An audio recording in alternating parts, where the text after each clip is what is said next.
Cycleway hearings. You've done a lot of work and that's deeply appreciated. So I'd like first of all to welcome Mr. Leamy and Ms. Whitwell from the Thorndon Working Group. They're not... Oh, they haven't arrived? All right. Ms. Sutherland, welcome.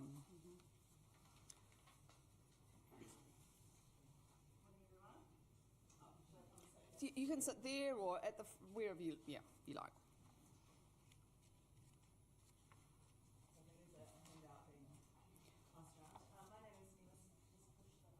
Thank you. My name is Emma Sutherland and I own Wellington Dance, which is a children's dance academy on Thorndon Quay, next to Borough Piers on the stadium site.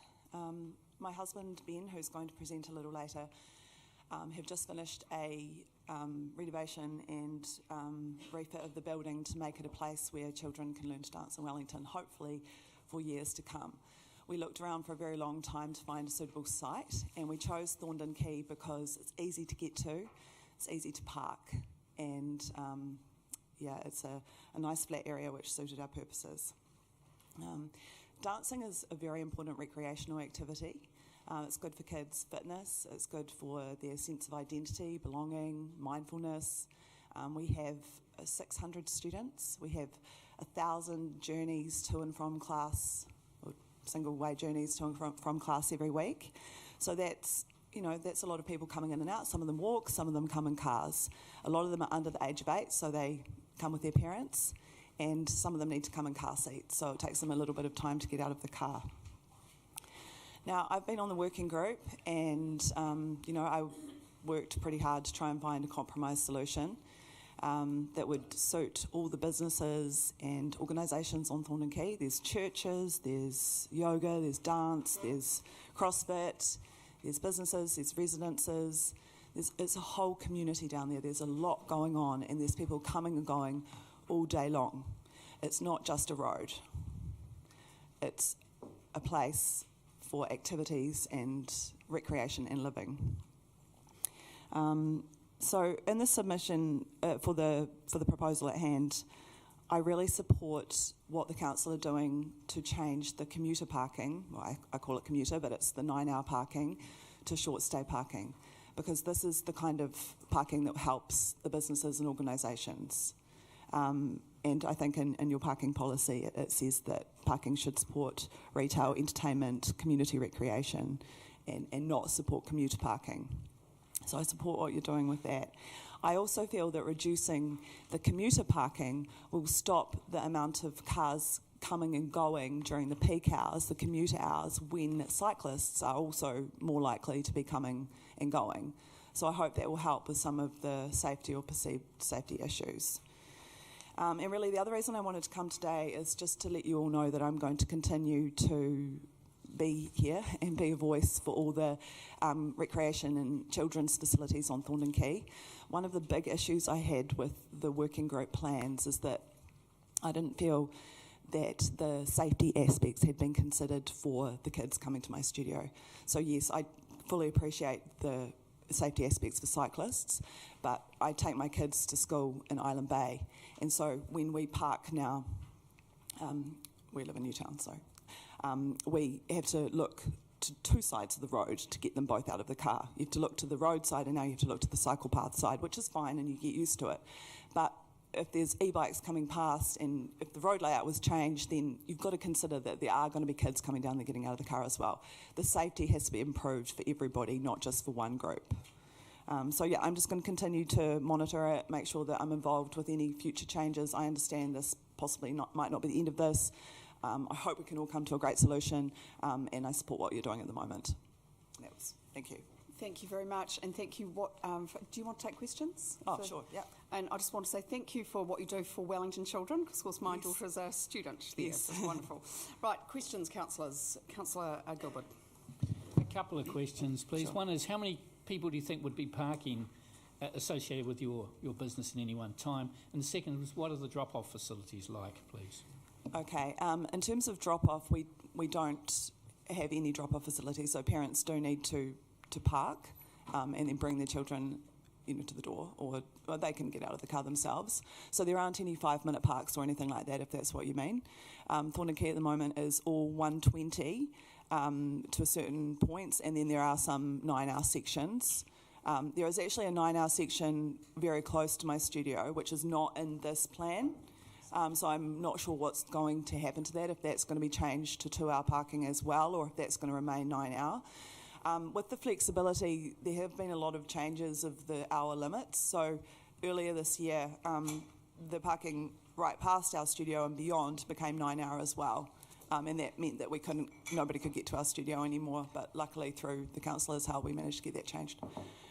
People come in and park, they drop the older kids off, or they have to bring the younger ones in. So they need between half an hour and an hour.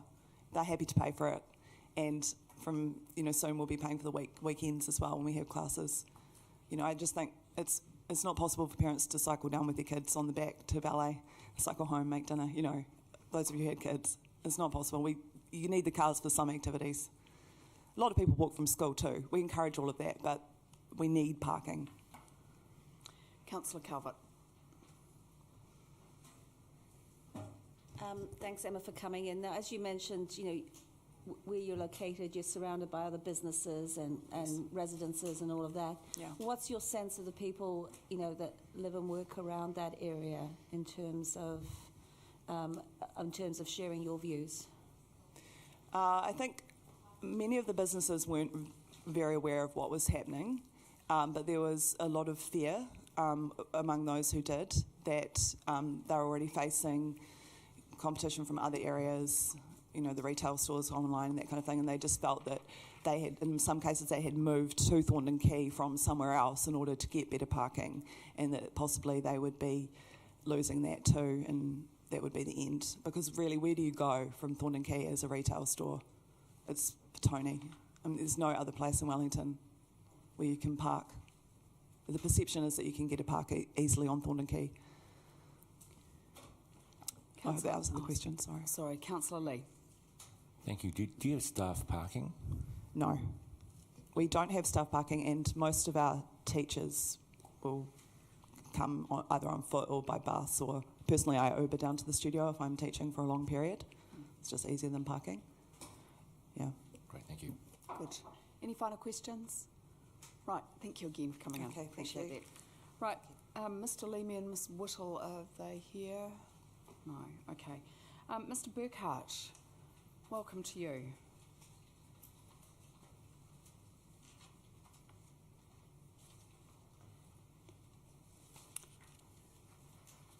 Kia ora, good morning.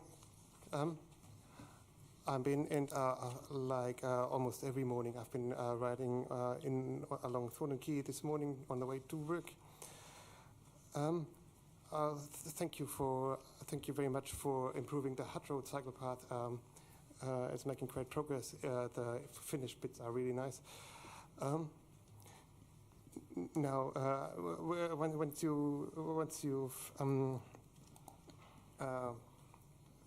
once that ends, then you have to ride along Thorndon Quay, and I thank you again for acknowledging that the angle parking that is present there is not safe, and that you want to change that.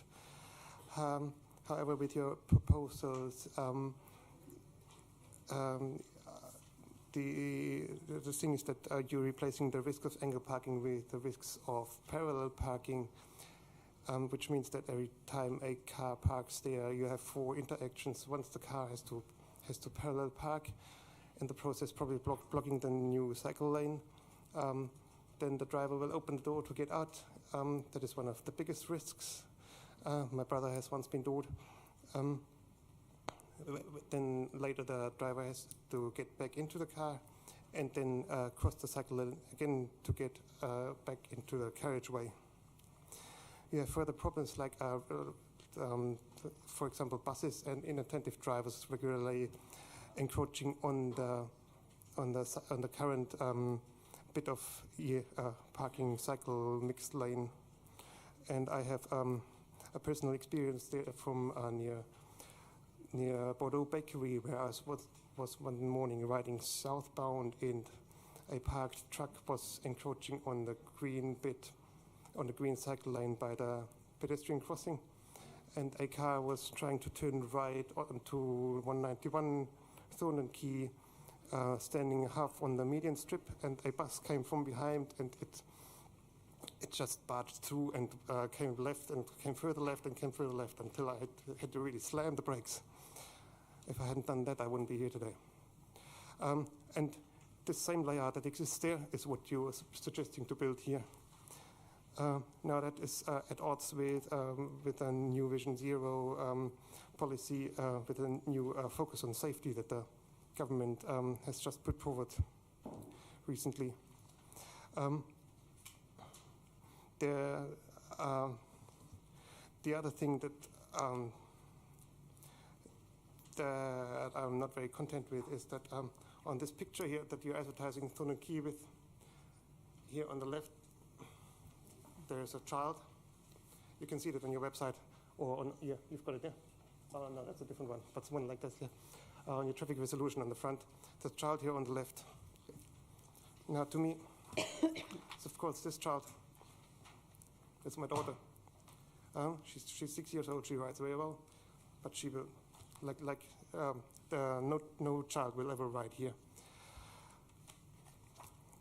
Just because this is not safe.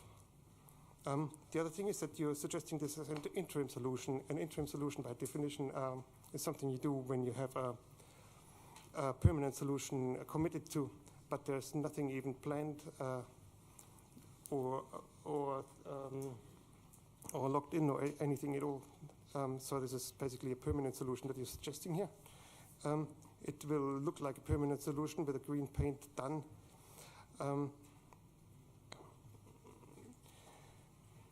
The other thing is the network effect. So you've got the Hut Road cycleway, you've got, let's say, the waterfront, but in between you have Thornton Quay, and it's not safe. It will not be safe with this traffic resolution. So there's this connectivity effect that you're advertising doesn't exist.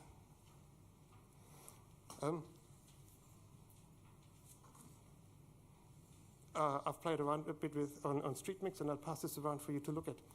I found space for flowers on Thornton Quay. If we have space for flowers, then we have space for a safe cycle lane. Thanks.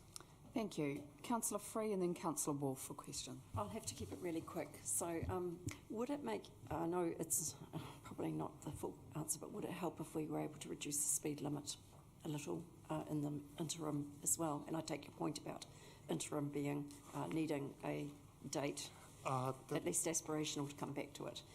The speeds are, well, in the morning, the speeds are way below 50 anyway, so it wouldn't actually make a difference.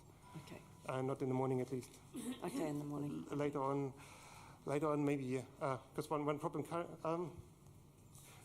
if you're asking if it makes a difference in addition to this line, then I've got to say no, because, well, in theory at least, if everyone stays on their lane, which they don't, then it shouldn't be a problem. Okay. Thank you. Councillor Wolf. Yeah, Benjamin, you know that we're working on Aotea Quay. How do you feel about that as an alternative? I've heard of that, sure. I haven't heard. I've heard that you're talking about it. That is all I've heard. I don't have confidence that anything will come out of it. Well, if you can give me confidence, sure, yeah, but. Thank you very much for coming in and giving us your views. We do appreciate that. Thanks. Thank you. Right, Ms. Julian, welcome to you. Councillors, that's page 38 on your papers. I will just read out the page numbers, they're different to the submission numbers.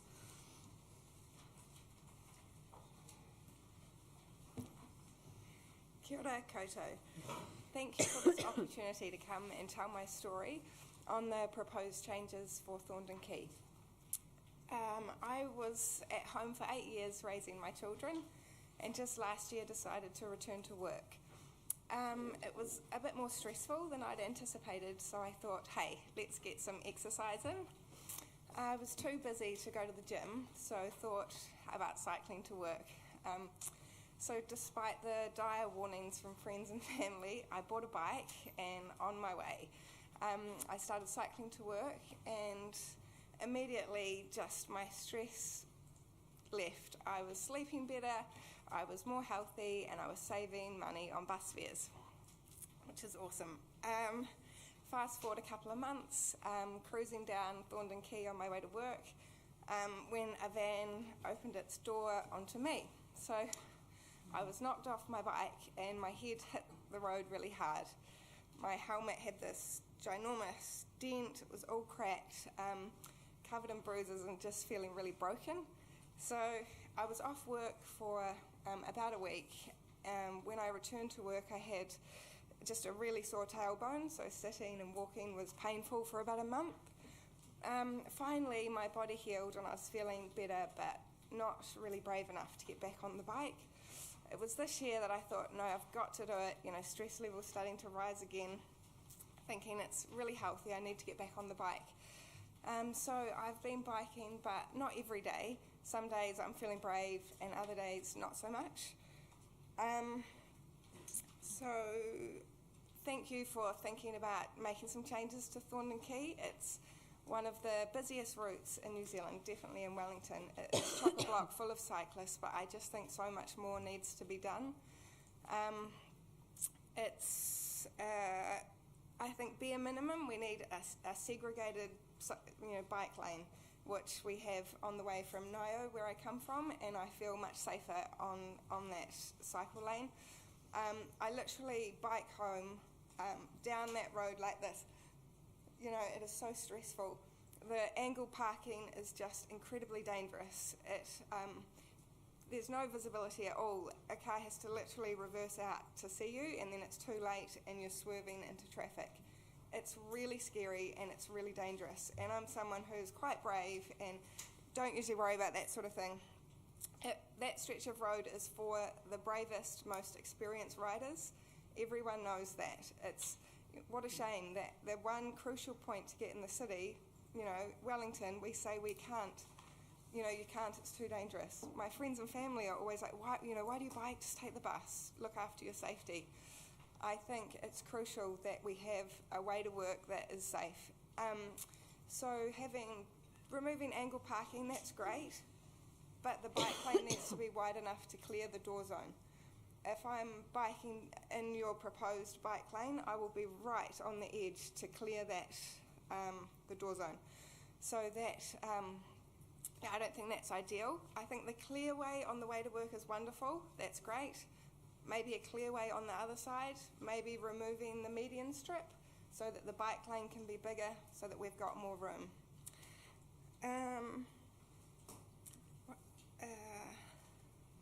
So for many people, cycling is a way of managing stress, mental health, and life in general. It could be a way for more people to manage stress, but it's prohibitive at the moment. It's an important part of a healthy community, and it needs your support and support from other advocates. Cycling has so many benefits, not just for the cyclist, but for the community, for other road users, and reduced traffic. Imagine if all of those cyclists were in cars, it would be diabolical. Please make the safety of cyclists a priority. I urge you. Thank you for listening to my story. Thank you very much, Ms. Julian. Councillor Gilbert. Yeah, thank you very much. Bearing in mind that we're talking about the southern part of Thorndon Quay and not the northern part, I don't want to ask a question about a complete revamp of the northern part, but I do want to ask one question related to angle parking. Clearly we're getting the message that angle parking when you're going north out of town at night is a little bit problematical. So my question for you, and possibly for the officers too, is that angle parking can be at about 10 degrees, which I think it is now, but there's no reason why I think that it couldn't be at 30 degrees. If it were to go to 30 degrees, you'd have three advantages, I think. Well, you'd lose about 1 park in 10, but you would shorten the effective length of the vehicles so they'd stick out into the road less and give you about half a metre more road space. And they would also mean the cars have better visibility as they come out, because instead of being more or less at right angles to the road, they'd be more in line with the road and they'd require a less turning area to get going again. So do you think, and maybe the officers think about as well, if the angle parks were increased an angle to about 30 degrees, do you think that would at least give you some interim I can see relief? the benefits, and I think that would, if you're wanting to do a half job in making a really good cycle route, then go for it. But if you're wanting to promote cycling and make cyclists safer, you'll need to do more. Maybe reversing into them. What about making it a clear way in the evening? Yeah. Thank you. Did you report your accident? No. Am I meant to do that? Yeah, and obviously you had other things, but we need to know because that helps inform our decision making, and so I hope you will fully recover mentally because it is stressful. Thanks. Okay, thank you very much for coming in. Right, now apologies from Miss Whitwell. She unfortunately has had a cycling accident, not on the stretch of road, and isn't able to join us, but just wanted to obviously hope that her points would be taken on board and just to express some concerns about the process around the Thorndon Working Group. Right, Mr. Biernick, we are early. Thank you very much. Welcome. Good morning. Am I switched on? Yes. Morena, tēnā koutou. Some opening statements. As we're all aware, the government has made some really strong messages this week and last week about road safety, and has asked local government to be brave enough to take action that we know is going to save lives, and also to bring the community with us.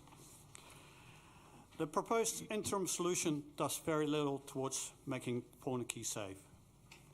And the Council needs to aim for measures that actually properly address the safety along the stretch of road. This can, however, be done in a sensible and pragmatic way. We do welcome the change to angle parking, but it's a bit like the Stockholm Syndrome, where we've had it so bad for so long that any little thing that comes along that improves it, we welcome it. But actually, this is not good enough. It's definitely not good enough. If you look at the NZTA guidelines, it does not meet those guidelines, and for good reasons. More importantly, it sets the wrong precedence, that on a busy road like this, with a high volume of cyclists, that we could have a design like this. It's not good enough. Worse, it would actually take us back to what the parade in Island Bay used to look like. Well, that sends the wrong message. And it does not address the real dangers along Thorndon Quay. Angle parking is definitely the primary danger, particularly for northbound cyclists in the evening journey home and in these darker, wetter winter months. A serious or fatal accident is a high likelihood. There's also the danger that cyclists have to cross Thorndon Quay at the end on the northern side to connect up to the Hut Road cycle path. That is dangerous. If you look at that, at the photos of that, it's really scary. So we've had the discussion,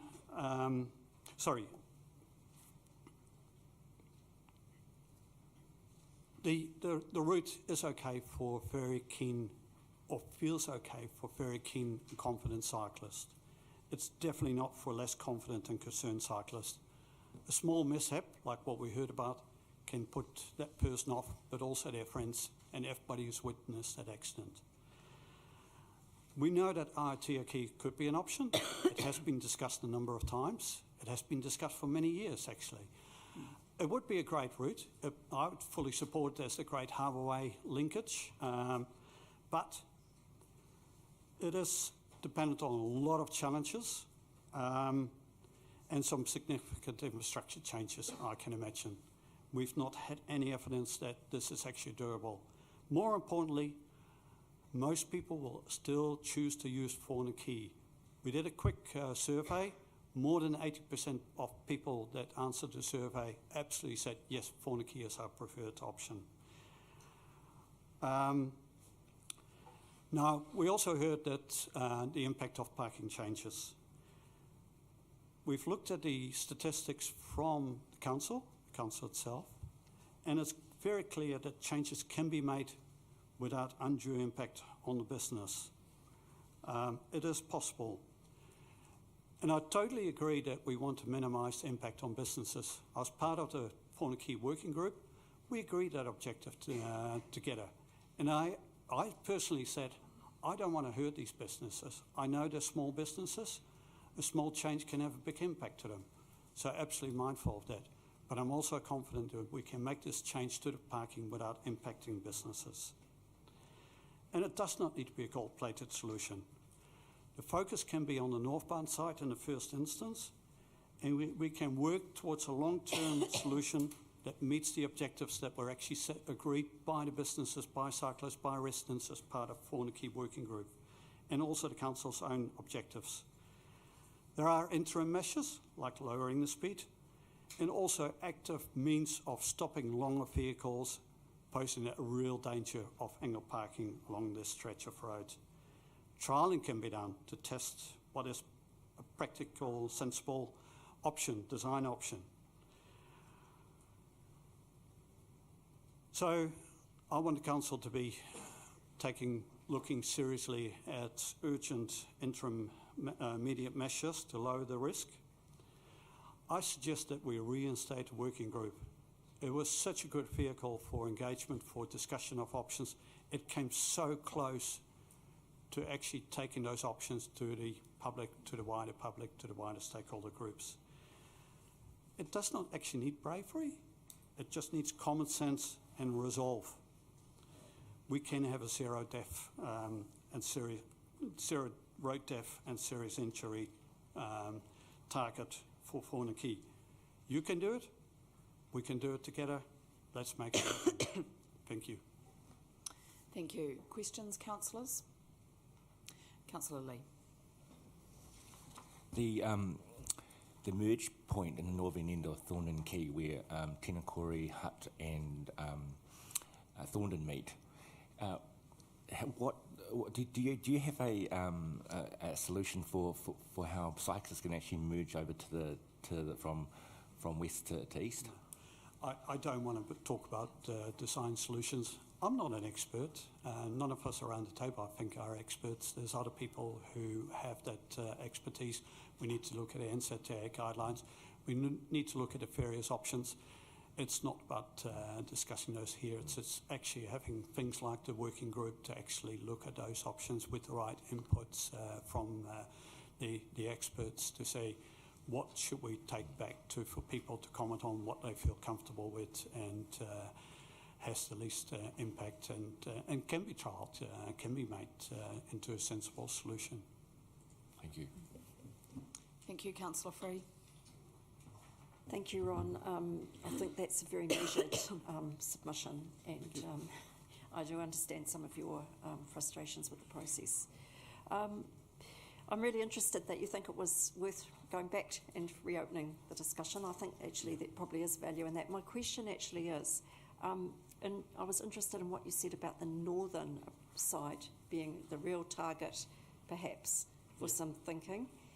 How much scarier and more frightening and dangerous do you feel the northern approach is compared to the southern approach? Yeah. So the southern approach, the southern route in the morning is good because of the clearway. Yes, there are people that will still angle park there just to drop off somebody, and it does cause danger, but it's far less. Now, I just want to emphasise for the northern solution, while clearway could be looked at as one of the options, it has issues that it's much more likely in the evening for people to overstay their parking. So you would have a much large number of people that you would need to police, and the policing is hard. Every time you ticket somebody, tow them away, that's at least half an hour almost per car to do that. It's just not feasible. The working group talked about that, and we all agreed that actually it's not that practical, and also there is also impact on the businesses because it is that time of the day where they do actually, the businesses rely on people to quickly drop in, be able to drop in. So I'm concerned about the clearway. But again, it's one of those things, I don't want to say yes or no here. It's about discussing those options as a group that represents stakeholders to get an informed decision. Thank you. Can I ask another question? Yeah, okay. A very quick one. Can I take it that you would rather we did approve these very incremental changes than did nothing? Certainly not what we're looking at the moment. Okay. It's not appropriate and it's not safe enough. So it needs to be done with the right considerations and the right guidelines to ensure that whatever we put in, if we were to stay there, would it be safe enough and good enough going forward? All right, thank you. Can I just ask, from a cycling community's perspective, we've had 3 votes on this. We've had a working party going through that whole process. People we've reported, serious injuries. What the liability of council is in this particular area? Without sort of going into the legal liability, I think there's a conscious liability, actually. I feel very strong about this. I will do whatever it takes to stop an injury or a fatality along this piece of road, which I know can happen. I hope you do the same. Thank you. Thank you very much for all the work that you've put in. Thank you. Right, Mr. Morgan.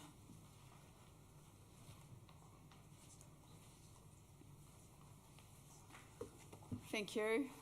Again, thank you. all Thanks the work for your that you attention, do. Mayor and councillors. Really got 2 points to make here. This is not actually about cycling. This is about the kind of city we want, the quality of life we want. So really thinking about the big picture here. The other thing is connecting a few dots. I had the radio on this morning before I came down. There are stories about power outages in Auckland, about storm damage in Fiji, about I think the effects of extra water in the sewage system causing sewage overflows. We also heard about the government has called a halt to new oil and gas exploration.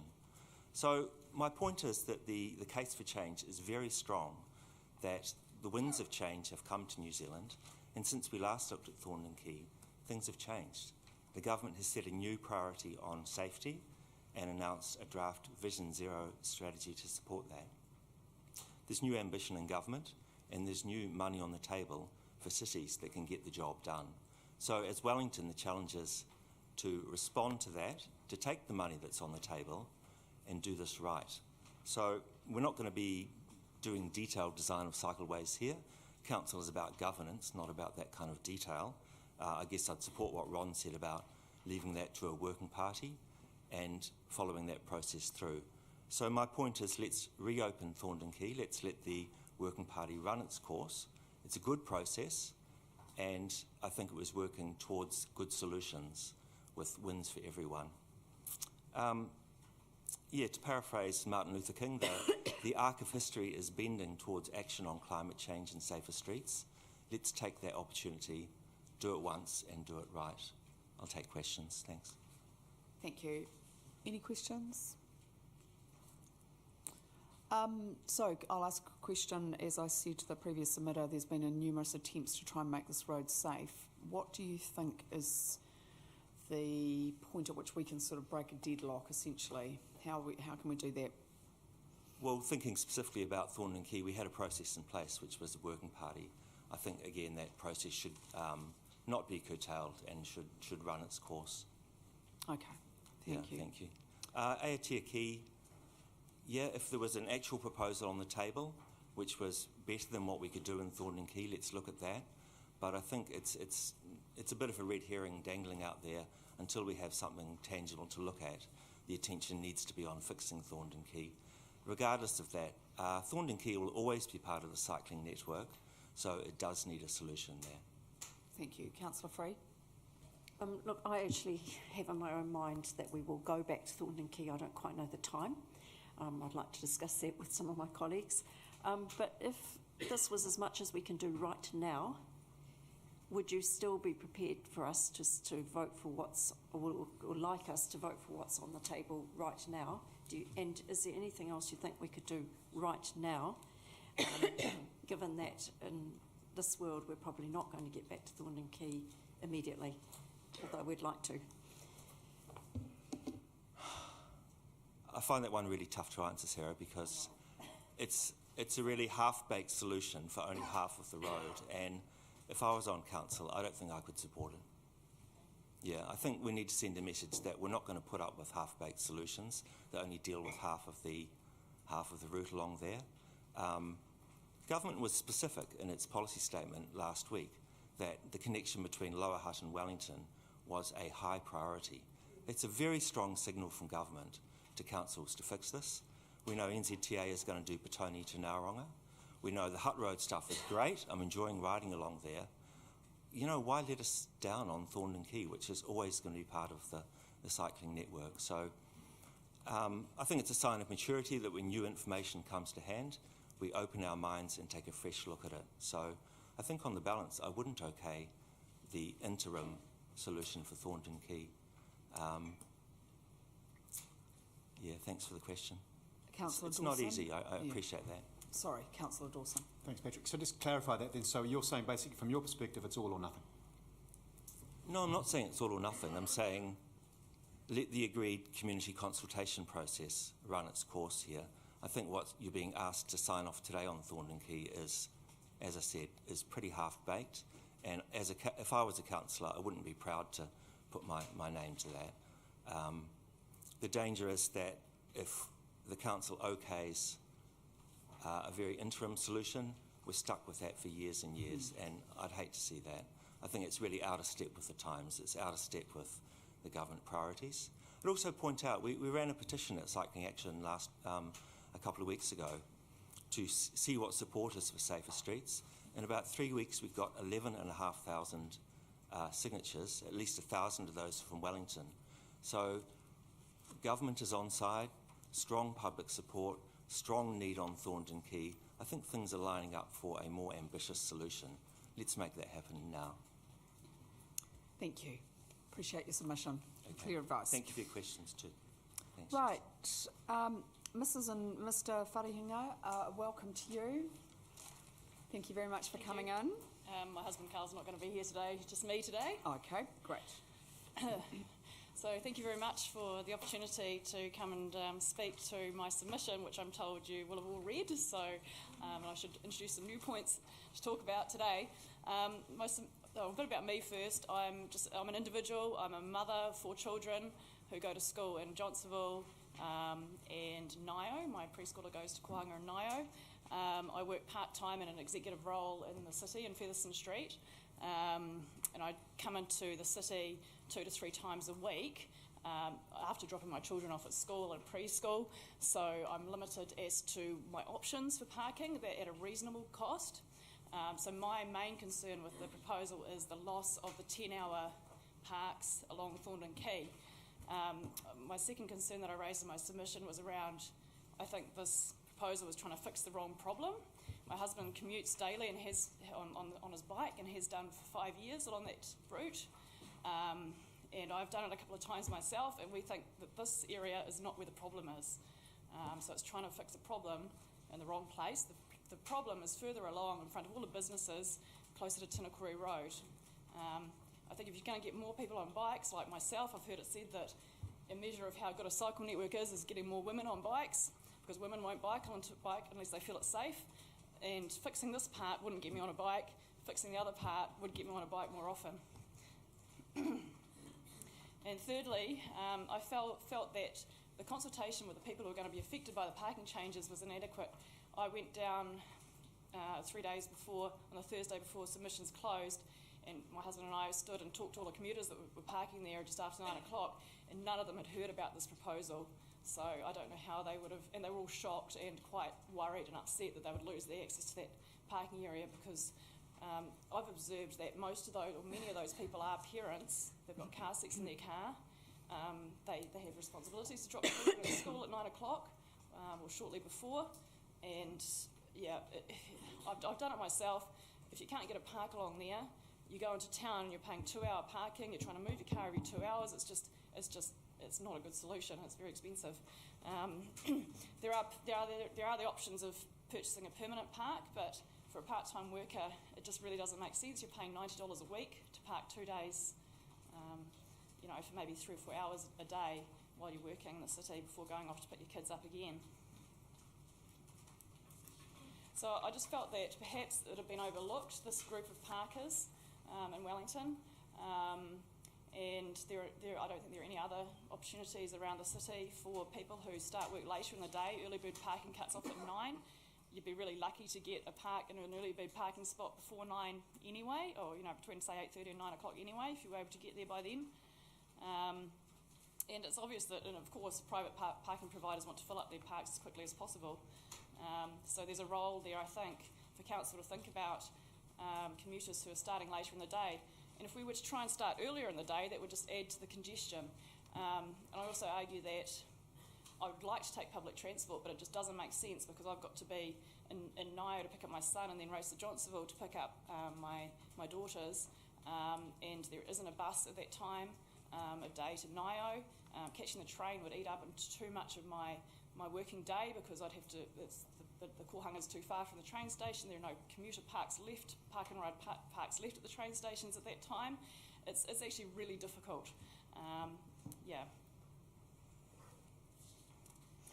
The other thing that I mentioned in my earlier and in my submission was that I don't think this is the problem. This is going to solve the problem along that route. As I mentioned, Carl's been cycling daily along there for 5 years, and he's witnessed many near accidents and been involved in many near misses closer to Tinakori Road, where the cars are moving more frequently in and out of parks, and where you cross over from one side of the road to the other onto the cycleway, is particularly dangerous. And he says, look, I just feel like I'm waiting for an accident to happen on there. I'm just witnessing things in front of me frequently.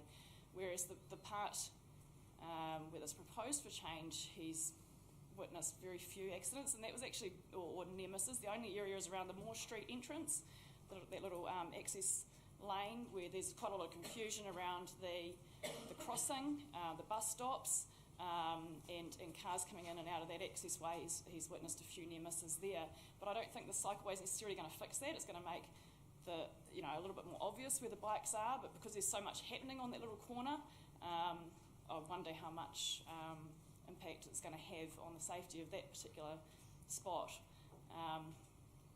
Yeah.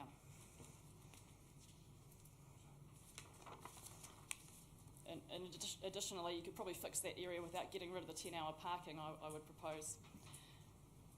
Okay, so sorry, your time's up now. Do you just quick question from Councillor Gilbert? Is that all right? Well, moderately quick. I just would like to thank you for bringing to attention quite carefully in your submission the dilemma faced by parents that do have to run kids around and then get to work part-time, and then perhaps the kids are crook and they have to pick them up and so on. And I do accept that if you've got kids in Johnsonville and then one at the Kohanga Rail in Niall, which the Mayor and the Deputy Mayor and myself visited on Sunday, there is a problem, and it's for you that the private vehicle is an advantage.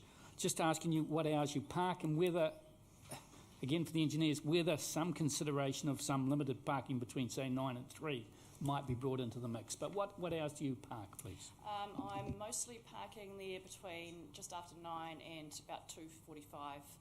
Occasionally I'll stay for a full day. I've got things that I need to stay for. Okay. Thank you very much for bringing your perspective to the table. Right, appreciate that. you. Right, Mr. and Ms. Tripp from the Hut Cycle Network. Welcome to you. Oh, it's Mr. Tripp. Oh, right, okay. Oh, right. Okay.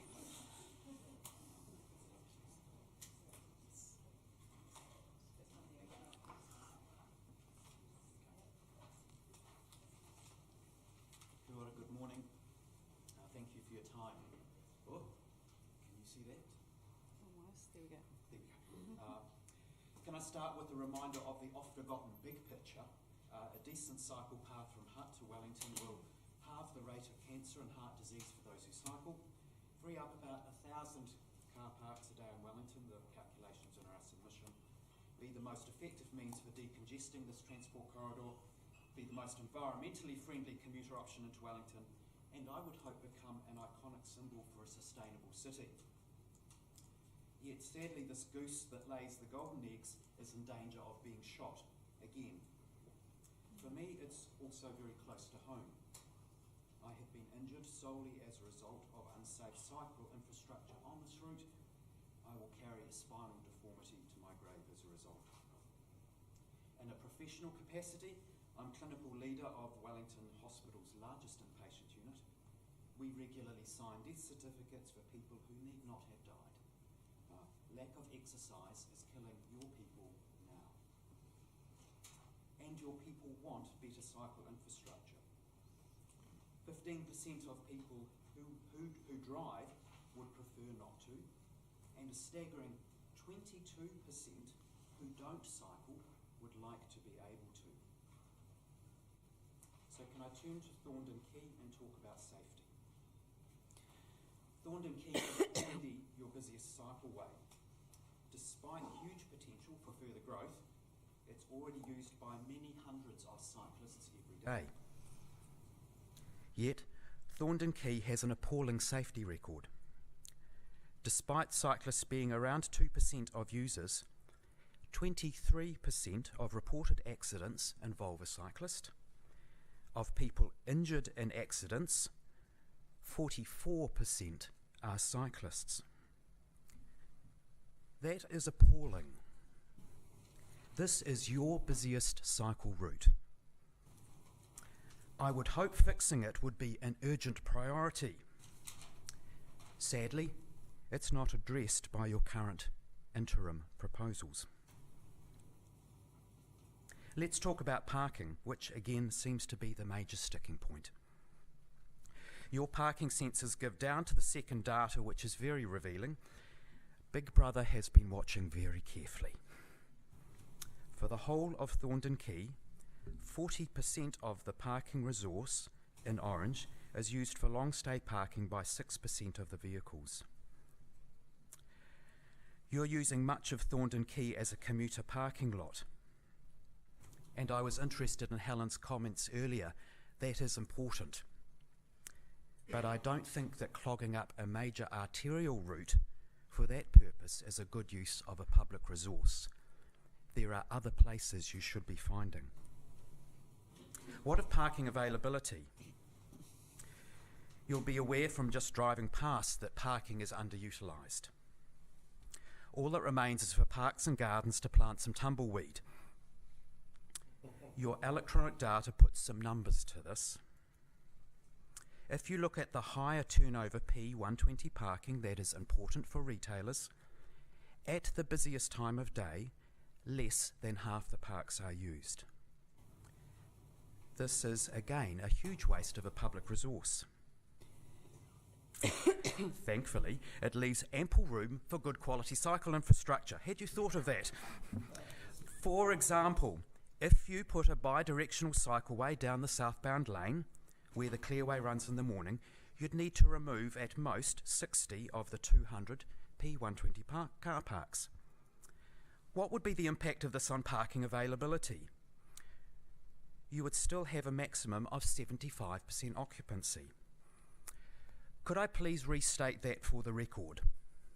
You can put in a decent bi-directional cycle path on Thorndon Quay and still have 1 in 4 car parks empty at the busiest time of the day. So, why aren't you doing that? What is the problem? This picture reflects the political reality I know you face. Motorists' apparently divine ordained right to park where they want to weighs much heavier on the political agenda than the safety and health of those who could cycle. As someone who has broken their back in an unnecessary cycle accident, and as a doctor caring for people who shouldn't be dying, I find this balance particularly disturbing. But when you are prepared to sacrifice the safety and health of your people to protect car parks that are not even used, then I'm sorry, you've lost your way on this one. This goes well beyond options for active transport. When a group secures exclusive access to a public resource, through either wealth or political connection, in this case both, well in excess of their needs, when vulnerable people are being harmed as a result, then it's no longer just about transport policy. It's actually about justice. It's about how you do democracy. It's how you do business as leaders of the city. And at a pragmatic level, if you can't get a cycleway through the tumbleweed on Thorndon Quay, heaven help you when you come to Newtown or the CBD. Time permits me to only briefly mention Aotea Quay.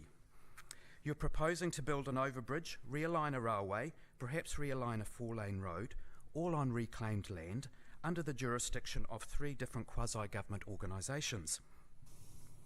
You seem to be using it as a get-out-of-jail-free card. I'm concerned it actually puts you on death row. I'd encourage you to think again. Thank you for your time. I wish you well as you consider how best to improve the safety and health of your people, for that is what is most at stake here. Thank you very much. Sorry, you doctor or mister? You can call me what you like. Okay. I prefer David. David, right. Councillor Sparrow.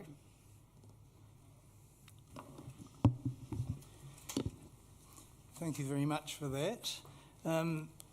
Whilst I personally would like to see cycling made a lot safer throughout Wellington, do you not think that the narrowness of many Wellington streets and our topography and in reality our continued need to a big degree to use private vehicles mean that it's very much a pipe dream to hope to increase the overall number of cyclists in Wellington? I'd say you've got a dog of a job. I wouldn't have your job for anything. And I'd also say you haven't got a choice. In the next 5 to 10 years, as you have 30 to 50,000 more apartment dwellers in Wellington, as you have another 5 to 10,000 people a day rolling off Transmission Gully, your city is going to be gridlocked unless you do something. And I'd say that cycling is a great alternative to transport. I think it's also about parking. We have evolved a culture over 20, 30, 40 years where I can drive and expect the council to provide a park for me wherever I want to go. That's a hugely expensive resource, and it's now a resource that is very much needed for other more pressing issues. Change is hard. I would plea with you as a health professional, getting people out of their cars is going to make your job easier and my job easier, and that's going to be a very difficult transition. You won't make that transition if you treat every car park as sacrosanct. Thank you. Councillor Marsh. Oh, thanks. Look, I missed some of your figures at the very beginning where you had the 44% of the figure, and there is a 2% figure. What was that? Sorry, the 2% is my estimate of mode share for cyclists on Thorndon Quay. Good. I'm happy to stand corrected on that. The actual figures, the 44% of injured is from your crash reports. That was from 2013 to 2017. All right, no, that's good. Thanks for clarifying that. But I also just say that we talk about accidents. Most people who die on cycleways died because they didn't cycle. That's my perspective as a health professional. Far more people are injured, come to grief, because they drove and didn't get the exercise that they need. So I don't want to focus only on the crash rate, because fixing angle parking might fix that. But there are hundreds of people I'm seeing each year who I'm thinking, my goodness, I wish you'd been on your bike. I wish you'd walked. I wish you'd taken public transport, because you've rogered your health, because we've given you the infrastructure to do that. So if I could just pick you up on Apologies for the comment you sermon. made. You said we should be using other places for parking, and I'm assuming that you mean those long-term parks where people will drive in and then walk into work, so they are getting exercise. What are those other places that we should be looking at? Because public transport doesn't work completely. No, and so we've no. got to have that interim solution. So I drove to work this morning, partly because I needed to suit up for you guys, and I couldn't do that on a bike. That's about where you put support cars, but can we just acknowledge the cost of that in our transport system? We're driving our cars for 5% of the time, 95% of the time we're needing to put somewhere. That's a huge cost on your city in terms of your urban environment, in terms of what they take the place of. So whereabouts? Well, a parking you said- building, they can go up. But at the moment, you've got this arterial route into Wellington. It's the key way, and it's the only way into Wellington for cyclists. And you have instead dedicated that to, the southern end of it, to commuter parking. I'd agree with the previous speakers that the commuter parking is not the greatest safety risk. The greatest safety risk is the high turnover parking. You have 5,000 vehicle movements in and out of the 388 car parks on Thorndon Quay every day. 5,000 people pulling in and out in front of 1,000 bike trips. That's you've designed for conflict. You've designed to make it unsafe. Long stay car parks, a problem issue. I'd say it's much more of a problem issue in the CBD, in Newtown, in Kilburnie, and Kelburn. My message about Thorndon Quay is actually, it's sweet there. You've got parking to Mars. What a luxury, and what an opportunity. Can I just ask one quick question? So, a decade, we've had 3 votes on this issue. We have had this long-standing working party. And this is the solution we've come to. I'll ask the same question. What is our liability? Where is, in terms of when there are further accidents? It's not a legal opinion I'm asking. Yeah, for. no, thank you. I You're a don't do doctor. those. It's interesting. As I've talked to a number of you and many others, there's something about Thorndon Quay which has got no-go zone written on it. And that's how the politics have turned out over the years. I just think that's sad. I think there's actually potential to do so much here that would be good for Thorndon Quay and good for it as a major arterial route. And I've forgotten your question. No. As the liability, essentially, with more accidents, or if no, there are more accidents. the liability is in 10 years' time you'll have a gridlocked city. In 10 years' time, we won't be able to treat the number of people coming in with heart attacks. Could you please think of that as the liability you're managing here? Okay. Thank you very much. Do appreciate all the input that you've had over this process. Mr. Sutherland, welcome to you. We've heard from your wife. Now your turn.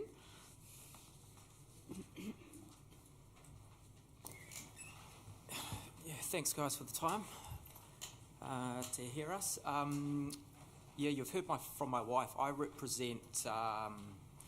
I'm the landlord of her building, by chance. The story is basically we looked for about 5 years to try and find a premises to rent, and the space in Wellington is so unique that this was the 5 years of looking. The only option we had to lease was to actually buy it and fit that shop out the way it is. And a little bit else about me is most mornings I cycle with my kids down from Newtown to Island Bay, drop them off at school and run back. And my favourite shop is iRide. Don't tell Emma what I buy in there, but so I've got a vested interest in finding the right solution for cycling. We support the proposal that the council has put forward. We like the removal of the commuter parking. Most of the submissions have been about the driving through of Thorndon Quay. They're completely neglecting that this is actually a community which operates a lot of businesses, has a lot of employees, and their voices are not really heard because they were never asked the question about what would the impacts be of removing or putting a cycleway through Thorndon Quay.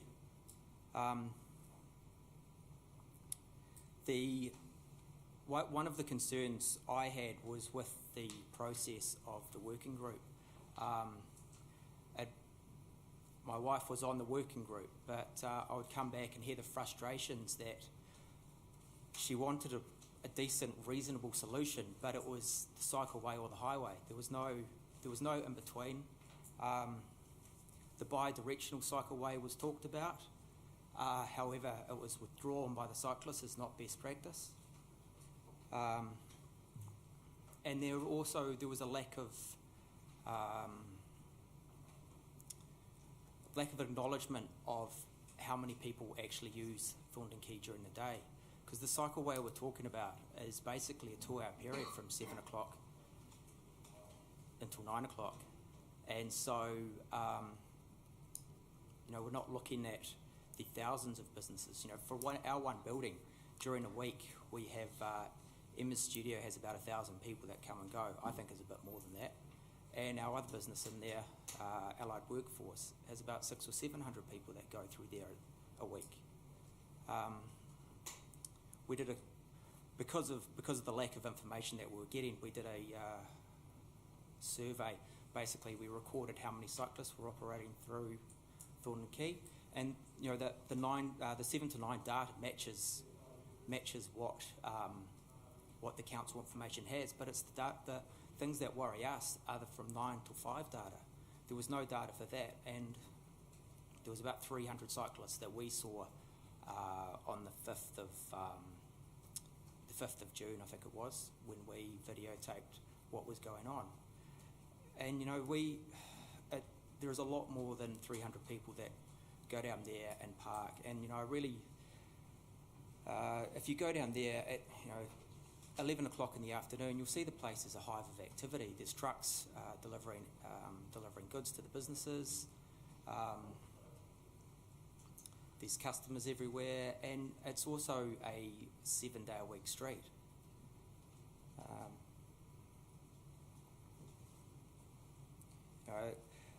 We also, if we take away the parking from the area, we're going to be left with a whole bunch of coffee shops just sitting down there. I think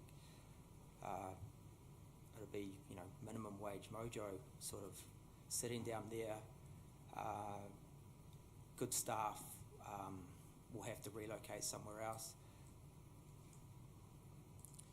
And then the other impact of reducing the parking is the values which, of course, affect me, is the capital values of the buildings.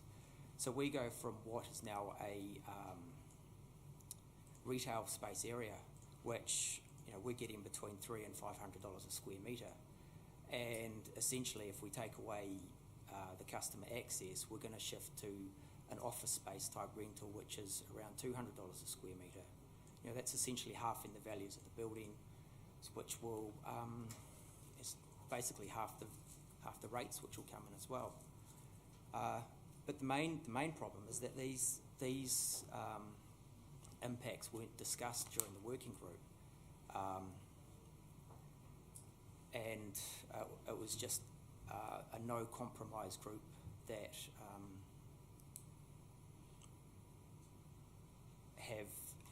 they obviously are not happy with the outcome, but it was our way or that's it.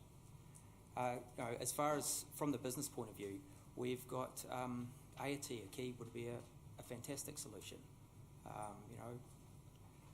Be great for the tourism. It'd just be good if we could move that along as quickly as possible. Thank you. I'm afraid we're out of time now, but thank you very much for that perspective. That is another line of argument that we need to look at. So thank you very much for coming in. Right, councillors, if we can have you back by 11:15, we have got a busy morning, so that would be great. Thanks very much.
Change in order. We're going to have Mr. Thompson from the Oriental Bay Residents Association.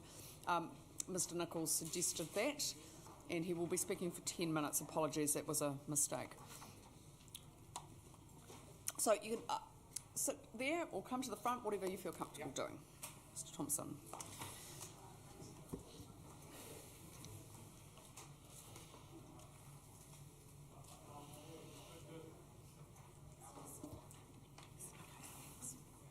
So you're ready to go? Yes. Yes. Yep.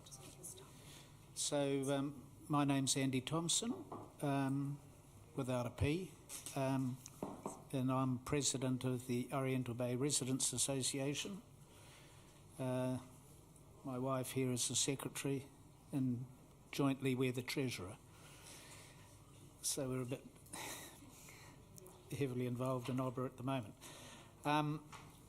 We had a team of 4 committee members and 4 residents who were involved for just about a year in going to the various workshop meetings, other meetings. We had a special meeting of council in September. So we've been involved all along. Also, we've worked in association with Rex Nichols, who will be speaking to you shortly. Rex initiated a very important get-together of residents. That meeting, I think, was in November, and was very well attended, about 100 people, and that was part and parcel of the Oriental Bay view.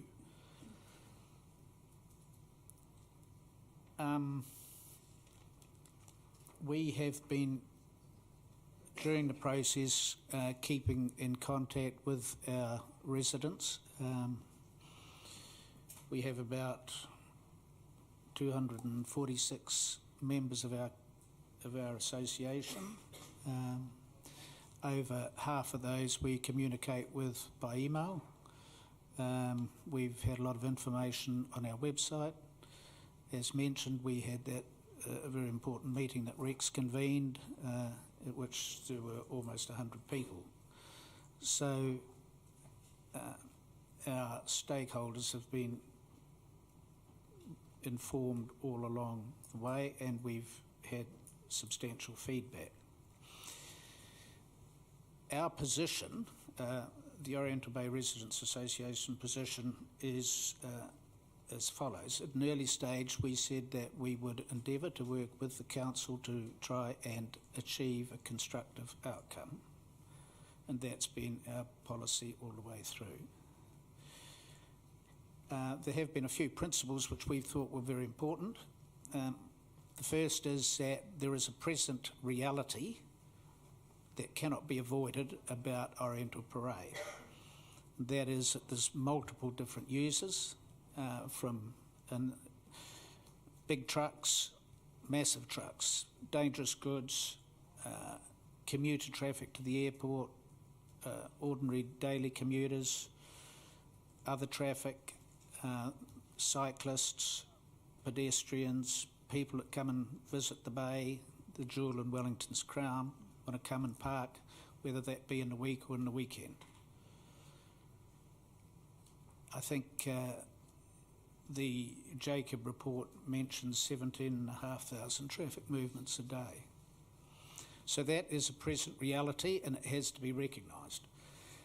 So what we have endeavoured to persuade council that the result that is implemented must accept that, because it's not going to change. It must be balanced and fair. It, of course, must be safe. And we also say that it must be thoroughly worked through so we get it right. And at the earlier stages of the process, we did have serious concerns that important elements of how the parade operated there was little awareness of that.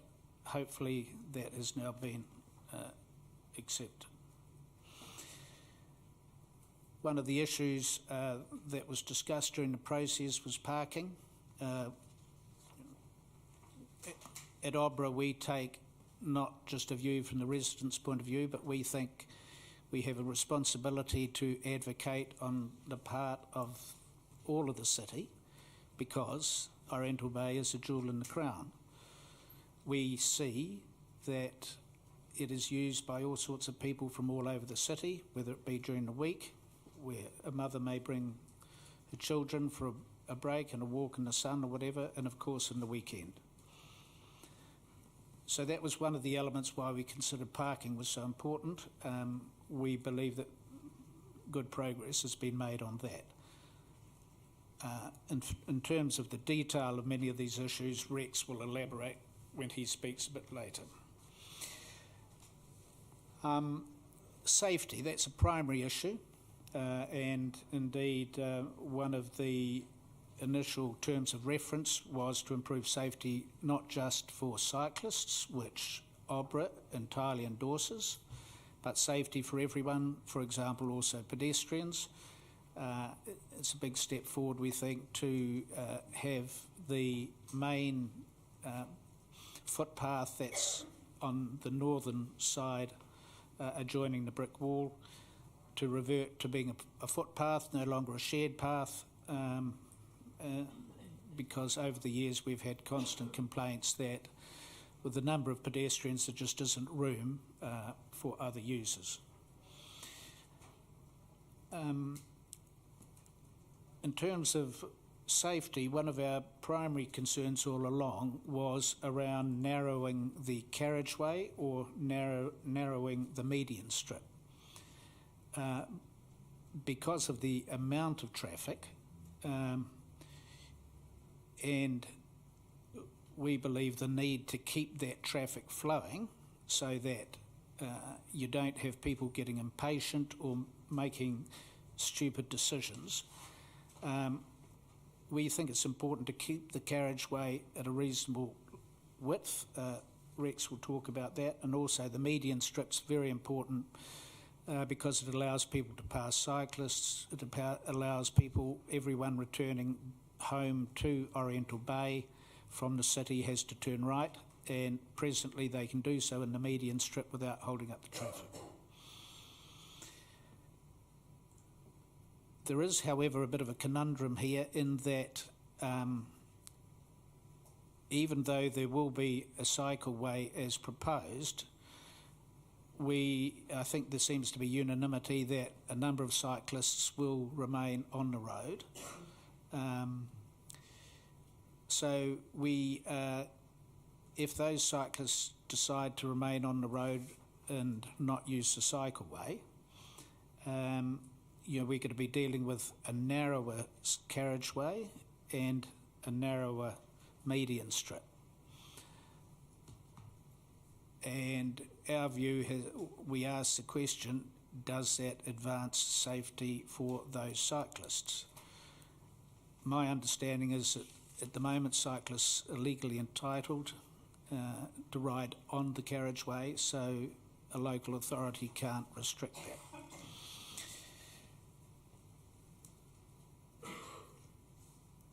The final matter that I just wanted to allude to was the whole principle of consultation. I hope that everyone here has read our joint submission with Rex, which sets out the detail of what we suggest and request. I just want to say again that that has been very thoroughly worked through with our community. It's been on the website, we've had the meetings, we've had the feedback, we've had bulk mail-outs to our members. So we feel that the submission that's been put in front of you is a very strong and comprehensive representation of our community's view. I was therefore a little bit surprised when I went to the forum last week, and there was a summary there of a council's summary of the feedback. Now, as I understand it, it says that there are 232 elements of feedback. The Oriental Bay Obra joint submission with Rex counts as one.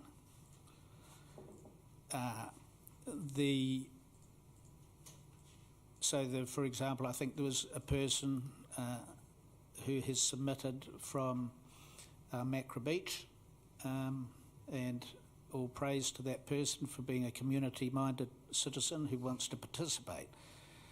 But it seems to me quite unfair that our submission is not given a full and adequate weighting. I think it's, from memory, there were 232 submissions.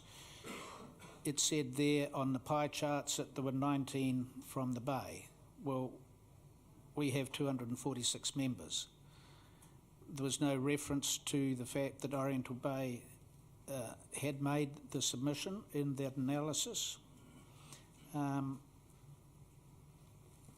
So I ask Council again to review how the feedback has been assessed, and I suggest that far greater significance has to be given to what the community has put before you, the Oriental Bay community.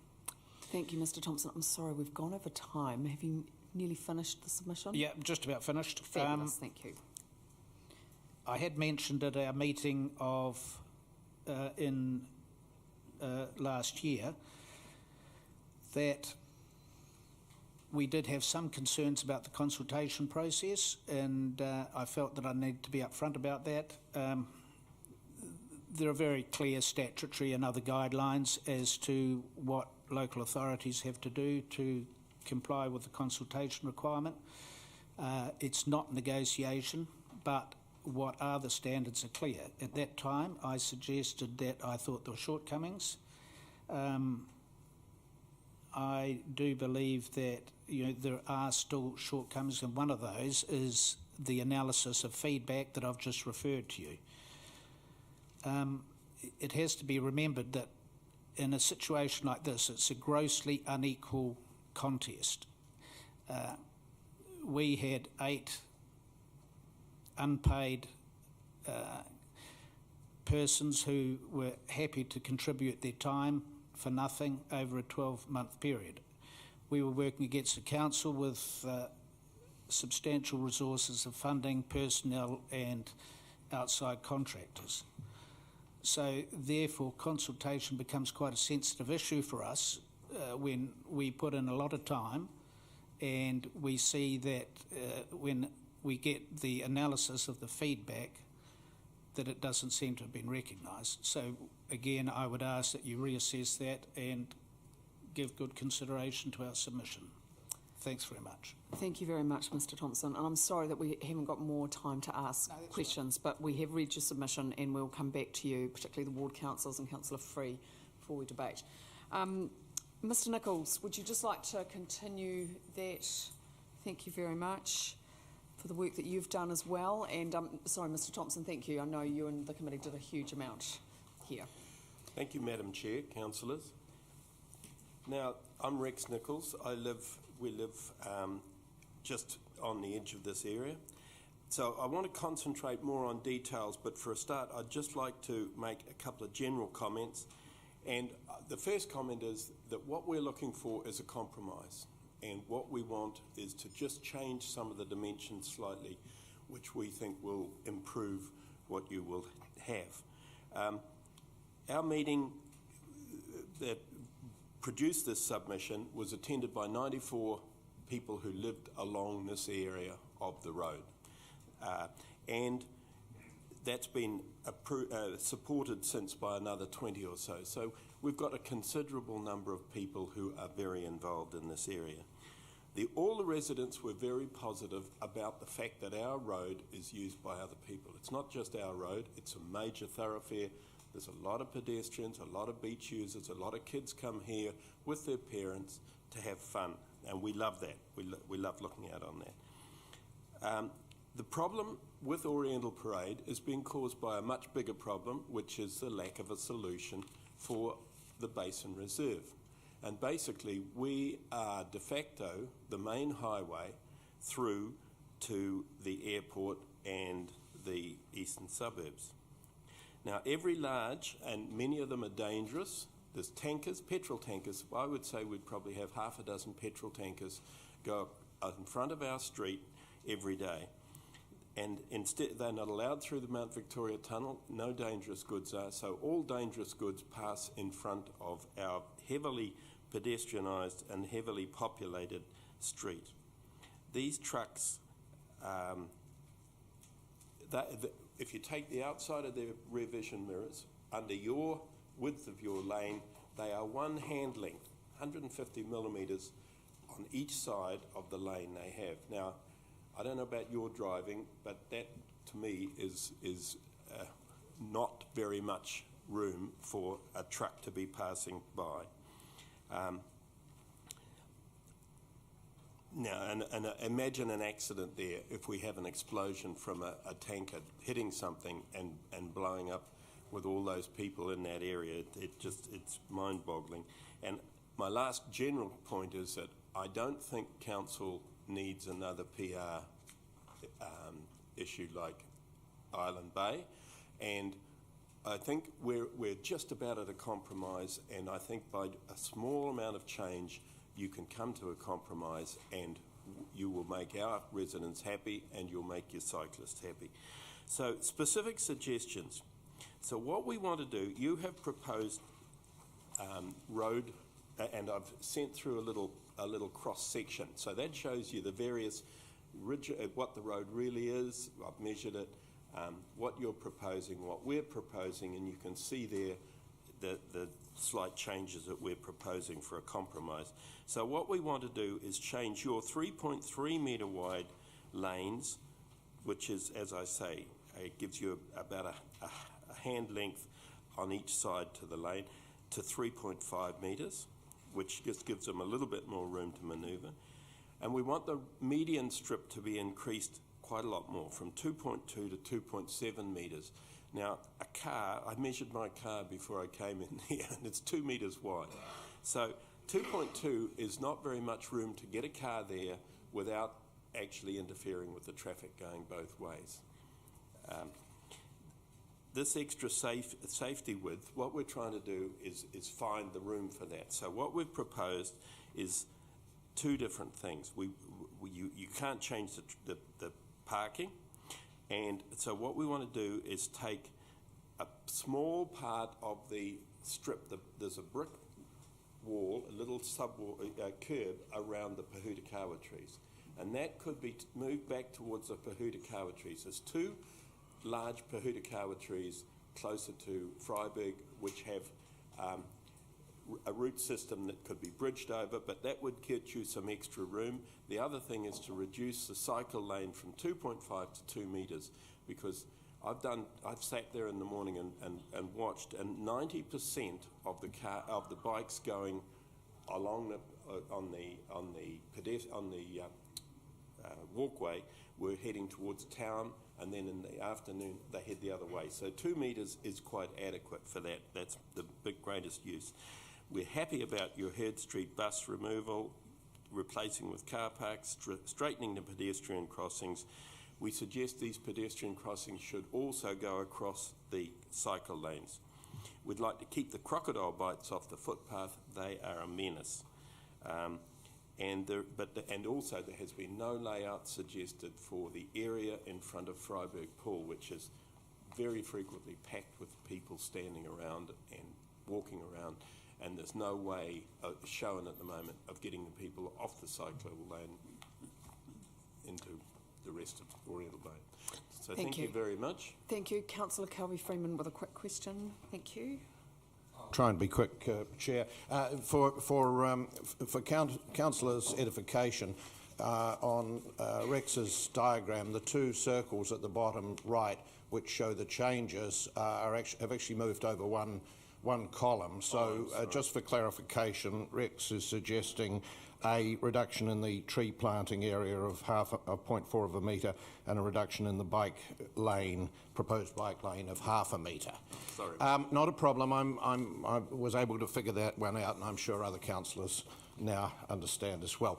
A couple of points, Rex. I know you've moved hotels and things, but I think moving planters with trees in them generally results in the destruction of the trees because the roots come out to the edge of the planter and run along.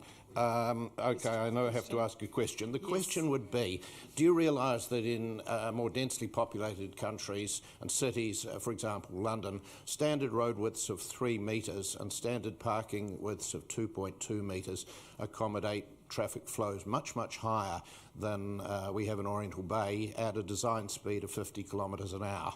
And to the best of my knowledge, there aren't accidents every 5 minutes. So I do wonder why you believe that the carriageway width has to be increased from what the designers have proposed.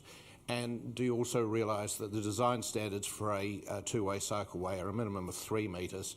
I'm just not sure how two cyclists passing each other, albeit more heading in one direction than the other, would actually do that on a 2 metre.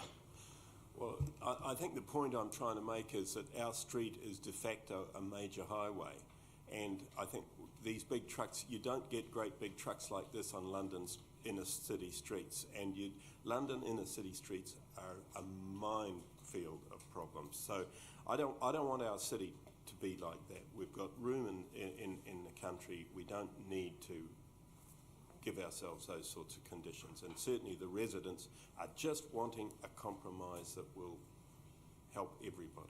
Thank you. Thank you. Thank you very much for all the work that you've done. We really do appreciate it. Thank you.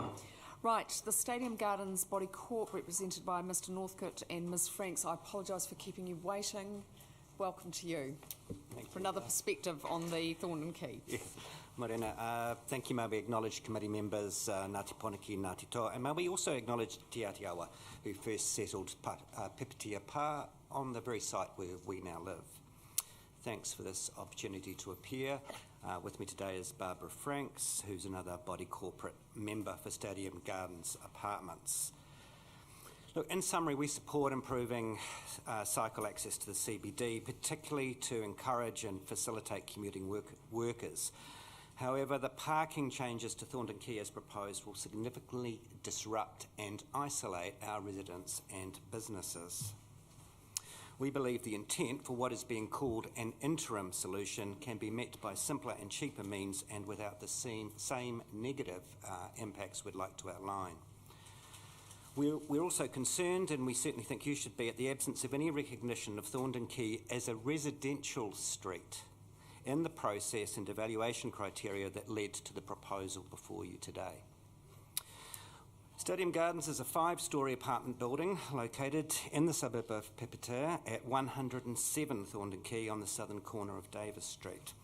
We've been there since about 2002 and today are a community of about 240 residents with 87 residential units, 4 business commercial units, 70 on-site car parks exclusive to the owning apartment or business.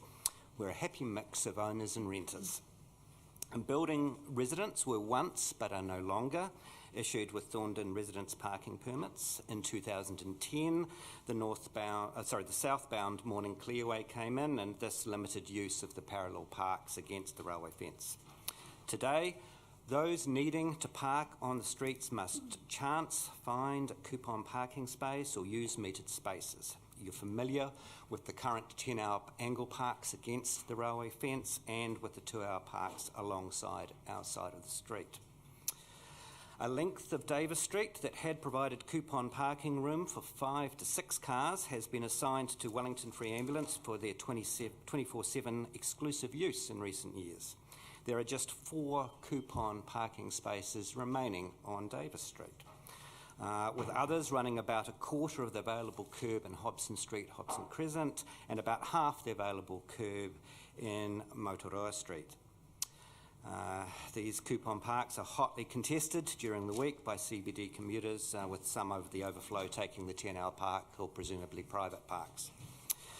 Thorndon parking generally has been reduced and is under pressure with the amount of Kaikoura, quake-related and general development activity, both into Thorndon and on the quay. Our homes and common spaces suffered cosmetic damage inside, and there is external repair required as well. When we receive EQC settlement, hopefully soon, there will be a significant trade vehicle pressure for parking, and we have no trades parking. To emphasise, street parking has been made increasingly difficult for our residents over the past 16 years. The main use of the current Thorndon Quay parks by Stadium Gardens residents is as follows. Contraflow commuters, residents who work elsewhere, park overnight and vacate before the clearway comes into play, or if on the angle parks, or as the metered spaces come live on the parallel parks. On the weekend, there is a clear Stadium Gardens related cluster of visitors on the 10-hour angles opposite, then a gap of several hundred metres until worker shopper parking starts to occupy spaces closer to the gateway centre. Half the spaces, as proposed, with a 2-hour limit on the Saturday, is going to unnecessarily disrupt household life, whether it's overnight guests from Friday night or staying for the weekend, children being traded, family and friends getting together or going about their weekend activities. Finally, we need access for trades and other services as mentioned. So, to the proposal. How did it get off the ground? Acknowledgement of residential use of Thorndon Quay between Tenakore Road and Mulgrave Street is completely absent from both the original Opus issues paper. You wouldn't know from reading the Opus paper that people actually live on Thorndon Quay.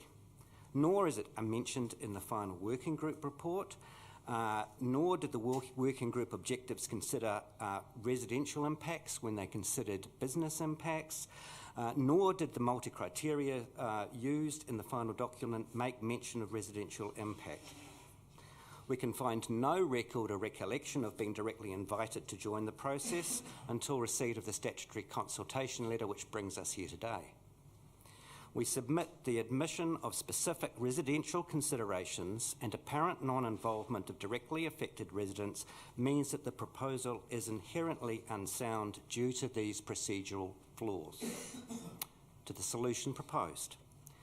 Its negative impacts for our residents, particularly on the weekends, are disproportionate to the aim of improving safety and attractiveness of commuter cycling. That is not to disparage that laudable aim, but to suggest that the solution as proposed is going to be disproportionate in its negative impacts at times where actually the primary aim around commuter safety is not in play. Residents and their visitors may simply not get parking at all overnight or on the weekend. And the 2-hour limit on Saturday mornings, if applied and enforced, will be an unnecessary imposition to move vehicles with limited added parking utility for the churn involved, which will bring road disruption and risk to other users, particularly cyclists who may be there, although not nearly as many on the weekend. Our tradespeople won't be able to get parks during the week and will have to be constantly juggling their vehicles, pushing up the cost of their services while reducing their efficiency. The significant cut in the number of spaces will also displace and deter customers and visitors to the retail and service businesses in the affected sections of Thorndon Quay, City Fitness Gym, Pepite Marae, Quest Apartments and so on. These people will either need to park elsewhere, exacerbating nearby Thorndon's woes, or simply won't come. As an aside, the prospect of paid weekend parking will have significant quality of life implications for inner city residents and their visitors generally. And you will need to consider carefully how this is managed and the opportunities for technologies to assist with it too. There are other ways to make life safer for cyclist commuters in this roadway. First, the morning situation, at least opposite us, is fine as it is. The clearway takes care of it. I walk that street between 7 and 8 every morning. It is clear. And if it's not clear, your contractors are making very certain that it is cleared quickly. It works. You could consider peak hour cycleway marking through the parks with appropriate marking and signage choices. Secondly, a clearway running north would solve the problem in the afternoon. It's a cheap fix, appropriate for what is being touted as an interim solution and our preferred option. Other options that you could consider are changing the angle of the angle park so that cars are reversing more into the traffic flow rather than across it, which would improve visibility all round, or permitting cyclists onto the little used footpath against the railway fence. If the proposal does proceed, we ask the following: that the parking between Davis Street and the Capital Gateway ramp on the railway side of Thorndon Quay be for our parks. This gets around in particular the Saturday issue and is commensurate with the relevant pressure on the parks in that area. This limit and any enforcement not apply on a Saturday morning on Thorndon Quay. You could also talk with Wellington Free Ambulance with a view to limiting their exclusive parks to weekdays only, as these are largely empty during the weekend. There are 4 or 5 parks sitting there empty all weekend while there is pressure all around. To repeat and to close, we support the need for safer cycle access to the city, but any solution must consider the needs of residents living on affected streets alongside other relevant criteria and competing concerns. Consideration of residents' needs is not evident in the process or solution here, and they must be addressed. Thank you, and best wishes for your deliberations. Thank you very much for your comprehensive submission. Councillor Young, first question. Yeah, this is just a very small point of clarification. So you have 87 apartments. So what would the population be? Would it be something like 200 people? Or? 240 was our estimate. Okay. And do you have any parking in the building? Yes, there are 70 on-site parks. They are unit titled and belong to the principal unit. So you've got 17 apartments and presumably the businesses... 70. You've got 17 that don't have parks. Not necessarily. So that's the 87 parks minus 70, because that's sort of... Yeah, they weren't allocated on a one-for-one. They were on the original sale. They were sold separately. A park had to be attached to a principal unit. So some units may have 2 parks, others none. Right, okay, that's fine. Thank you. I just wanted to just get a feeling for that. Thank you. No, that's a helpful question. Councillor Free, very briefly, we are running out of time. My question was actually answered by subsequent information from you. Thank you. Okay. Thank you very much again for coming in and for waiting. I do appreciate that. You're welcome. Thank you. Right, Doctors for Active and Safe Transport. Now that's Ms. Layton and Sarah Wongsi-Lashot. Now I've probably made a complete No, that was hash great. of that. Well done. Good effort. Okay, well you might now correct my pronunciation. No, that was fine. Sure. Yeah, that's fine. Thanks. Thank you very much for the opportunity to speak to you today. My name is Sarah Wongsi-Lashot and I'm an intensive care doctor from Wellington Hospital. I'm here today representing Doctors for Active and Safe Transport. You'll have to bear with me, I'm a little bit nervous, and I was also out till 3 a.m. last night with Wellington Free Ambulance. We had to drive over the hill in the rain to Masterton to pick up a man who'd had a cardiac arrest, bring him back to the Wellington ICU. But this is precisely what I'm here to talk to you today about, the bigger picture of what's really at stake. So Doctors for Active and Safe Transport are a group of 130 Wellington doctors advocating for the health benefits of active transport, and that is cycling and walking to your place of work, from your home into town, or just to get about. And we want all Wellingtonians to be able to make healthy choices for their future. And we're asking you, thank you, our local political leaders to prioritise the health and safety of our community above all else. Active transport and its benefits to health is a really hot topic. This is not an idea dreamt up by a bunch of cycling enthusiasts. At a local, national and international level, active transport is being discussed as the answer to the epidemic of disease which comes from physical inactivity in our community. So what do we know about active transport?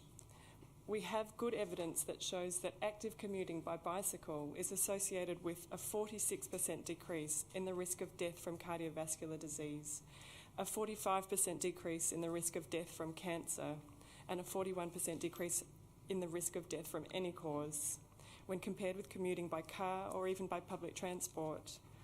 These statistics published in the British Medical Journal come from a study conducted over 5 years in a population of over 250,000 people who on average were about 50 years old. And when this research came out, the comment was made in the press that if we could have a magic pill that could generate all these health benefits for us, then we would all be falling over ourselves to buy it. But we can achieve this simply by providing the right infrastructure for the community to safely commute by bicycle. So why does it matter? It matters because physical inactivity is the fourth leading risk factor for premature death in our community. Because each year, over 10,000 New Zealanders die of cardiovascular disease, which is disease of the heart and blood vessels. Nearly 10,000 New Zealanders die of cancer of all kinds each year. 2 in 3 adults in New Zealand are either overweight or obese, and 1 in 3 children in New Zealand is overweight or obese. About 6% of the population have diabetes, which is a disease that causes a huge health burden by causing blindness, kidney failure, and heart disease. And it's estimated that probably about half that number again have diabetes but just don't know about it yet. Massive amounts of money and effort are spent trying to treat people who have these diseases when it's already too late. So what are Doctors for Active and Safe Transport asking for? We believe that this council has the opportunity to be leaders in fighting for the health and safety of the community that it represents. Active transport is the answer to fighting physical inactivity, obesity, heart disease, diabetes, cancer, and many more. Not everybody has time to set aside to join a gym or play sport on the weekend. Incorporating physical activity into your daily routine through active transport has been shown to be the most efficient way of reducing overweight and obesity. This isn't a lifestyle choice, it's a choice for life. People are not choosing active transport because of fear. They're fearful of riding their bike to work or school because they don't want to have a car door open onto them or be knocked off their bike. In my work as an intensive care doctor, I have seen how head injuries and spinal cord injuries occur in a split second and change the lives of people forever. Why would you cycle or encourage your children to cycle on our roads when we don't have the infrastructure that promotes their safety and reduces the risk of these sorts of accidents? And even if accidents such as these are relatively infrequent, it only takes one story of a friend or a story in the news of somebody who's been killed by a car in an accident to discourage active transport amongst a whole community. Cycling should not just be for those who are brave enough and athletic enough to get out there amongst the traffic and take their chances. It should be a safe and accessible option for commuting that everybody should be able to choose. My husband and I chose to move to Wellington to work here and live here because we love this city, its natural beauty and its people, and the opportunities for fitness and a healthy lifestyle that it provides. I love riding my bike, and I've ridden it in many different countries for thousands of kilometres. However, since I moved to Wellington, I've ridden my bike once, and that's now I'm choosing to walk and use public transport because I don't actually feel safe riding without properly dedicated cycle lanes. From my experience of living in different cities, a dedicated cycleway is an amazing drawcard for a city. It becomes an arterial for all people of all ages and abilities to commute actively by. It separates cars from people, and it becomes a feature all of its own that a city can come to be known for. And above all, it contributes to the health of that community. So we, Doctors for Active and Safe Transport, are calling upon you to prioritise the health and safety of the people of Wellington before convenience for cars and car parking. This is an urgent issue that requires action and leadership so that we can create a healthier society for all of us. Thank you. Thank you. Thank you, Doctor. We need to hear these sorts of things. Councillor Young and Councillor Sparrow. Point of clarification, and I might seem a little oversensitive, but when you, my daughter is a type 1 diabetic. When you talk about diabetes, you are referring to type 2 diabetes?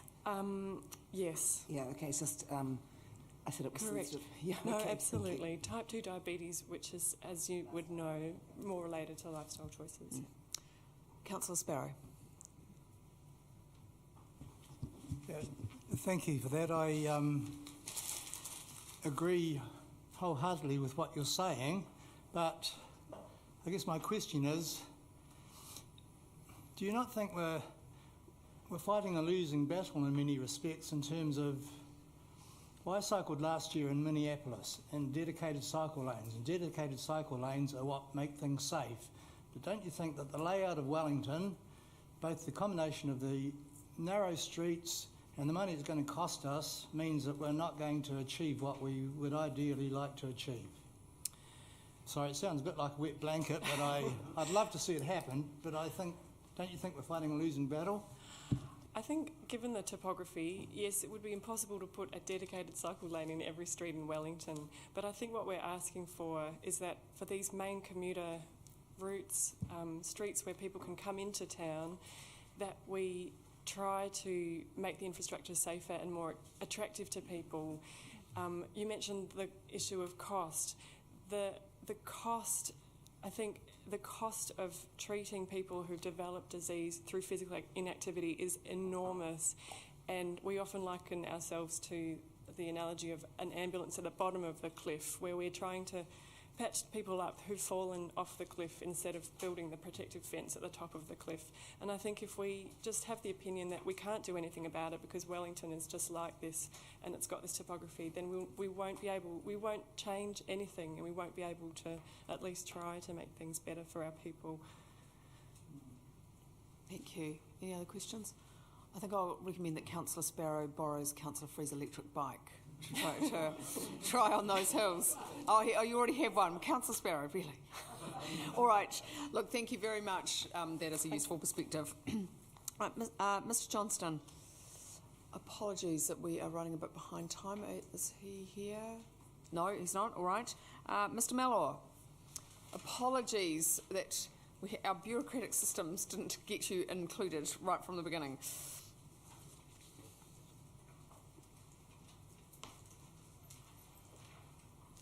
My apologies, Madam Chair, because I actually sent the submission to the normal email address for traffic resolutions, not the email address for cycling traffic resolutions. So I wouldn't know the difference, so don't apologise. Neither right. did I.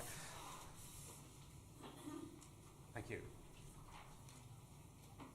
Thank you for the opportunity to address you. First of all, I'd like to acknowledge just changing the subject, we'll talk about Kilbirnie, a bit of a light relief. I'd like to acknowledge the work that the Regional Council have done on consultation on Kilbirnie. I'd like to acknowledge the work that the City Council have done in making the hub, trying to make the hub at Kilbirnie work effectively. But there is information that I don't believe the Regional Council has shared with you in relation to key issues with the bus stops. First of all, they're in a very remote location, an exposed position compared with where they are currently. And secondly, the number of buses going through there are fewer, less reliable, and more transfers, which will make them more heavily used. I don't think the Regional Council told you that the number of buses through there will be reduced significantly. Down by CBD, down by 30%, the Millerar Peninsula and Newtown, etc., down by 50%. Regional Council advertising these as turn up and go services. You just don't need a timetable. Turning up will be harder because of the distance from the shops. Going will take up to twice as long because of the fewer buses. The stops will get used heavily by people interchanging who currently have through buses. To Strathmore, there's currently 2 through buses an hour to the CBD. All those people have to change. Between the Millerar Peninsula and the hospital, Massey, etc., there are currently 6 to 8 buses an hour, and they're all disappearing. So all those people will have to change at Kilbirnie. I've mentioned the exposed and distant from the bus stops. And lastly, one thing the Regional Council tells people who currently use the services that are through routed to Karori is that they will become more reliable because they won't go through Karori.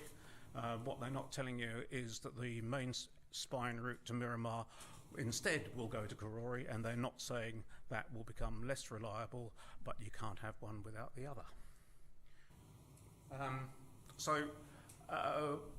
We recognise the significant improvements that are proposed there, but we suggest it needs a bit more. extending the walkway shelters so that they cover the crossing and between the stops. Perhaps a bit more difficult on the inward bus stops. People transferring will have to walk some distance across a vehicle access, and we suggest that access could be closed, with instead using the existing Rongotai Road one, and median refuges on all legs of the Bay Road, Kilburnie, Crescent, Evans Bay intersection. Just to show what I'm talking about, can I get that? Yes.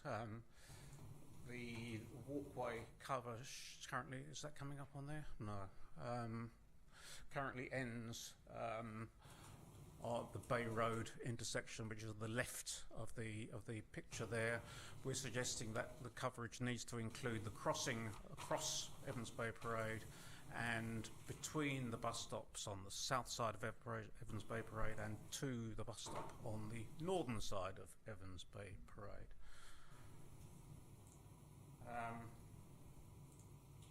On the cycleways in general, we support cycleways. We've always supported cycleways. But we want to make sure that it's clear what is cycleway and what isn't. Currently, there's a variety of signs around the city as to what happens at the end of cycleways. The most common one seems to be a sign that just says shared path ends, for instance, along the northern end of Evans Bay Parade. That's not good enough. People need to be told where they can go and where they can't. And a particular issue is there are bus shelters along St Pat's College boundary. It looks as if they will be occupying almost the entire width of the footpath there. That needs to be looked at. Oriental Parade. Overall, we support this, but there are some issues there.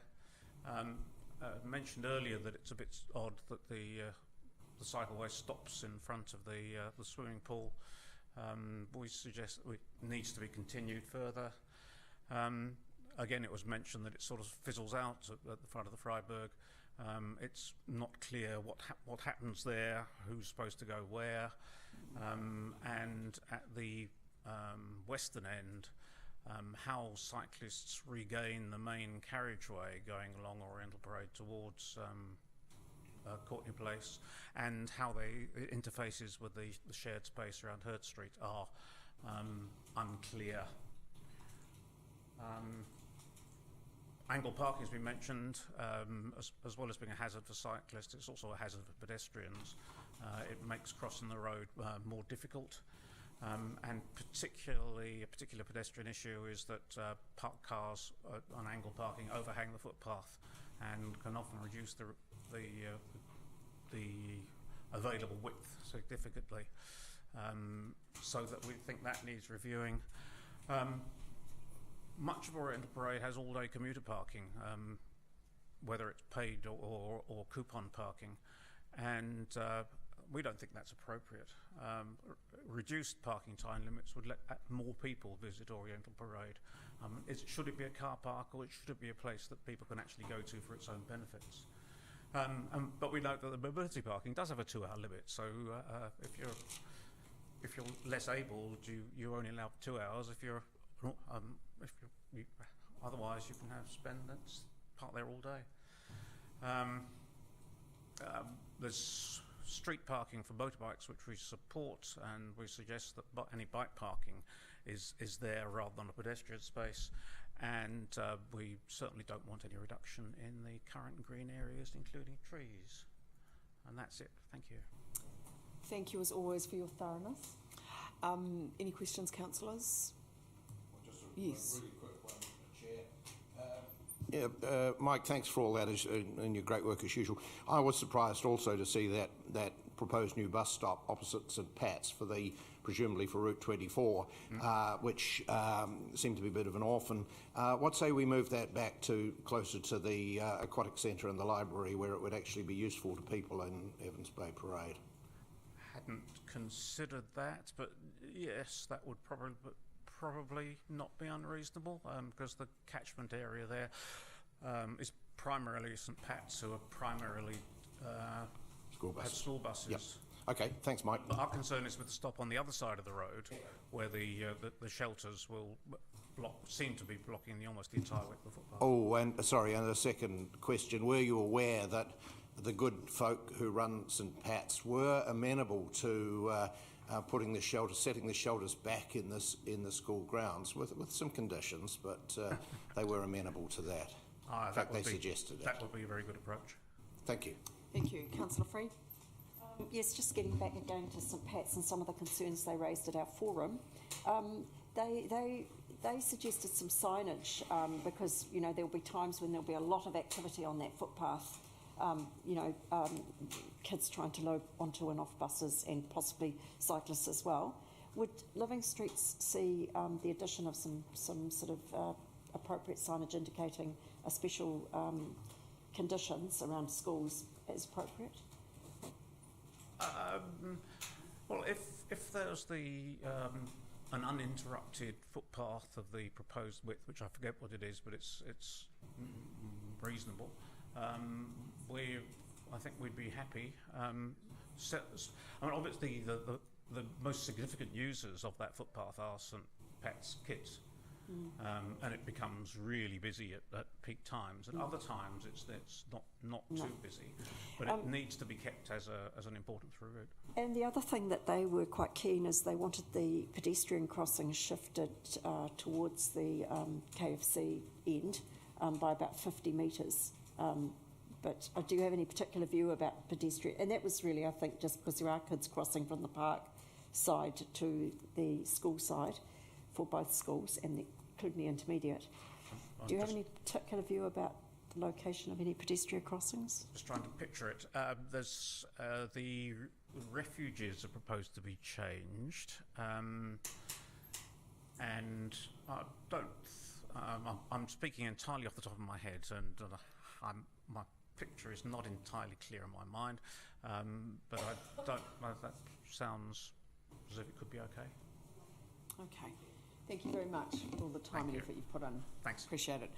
Right, last but not least, Ms Russ, welcome to the committee.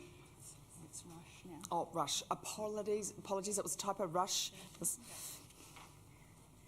Apology accepted. I'm Michelle Rush. I think you may have received my submission late last night. It's number 212. And I'm just talking to you about Thorndon Quay and the section of the road that you have put submissions out on. My concerns are, firstly, I am dismayed that you're not actually going to be extending the Thorndon Cycleway design sort of approach right through into town. For example, the proposal as it stands has the cycleway on the outside of parked cars instead of on the inside, and furthermore, I also have concerns that the middle section of Thorndon Quay is being ignored when it's the far more dangerous section. So I firstly just want to say I have recently, except for today, and I've just experienced the hassle of parking, which made me realise why it is I like to take my bike. For the last 10 years I've been a car driver. I've just recently purchased an electric bike, which has revolutionised my life, and I'm now using that as my main commuting vehicle. I am not a lycra cyclist. I cycle in my business clothes. And I am cautious, and I find the gauntlet of Thorndon Quay's angle parking absolutely horrific, particularly in the section that this council has chosen to ignore against its own working party, which I cannot understand. So I have a couple of points I wish to make.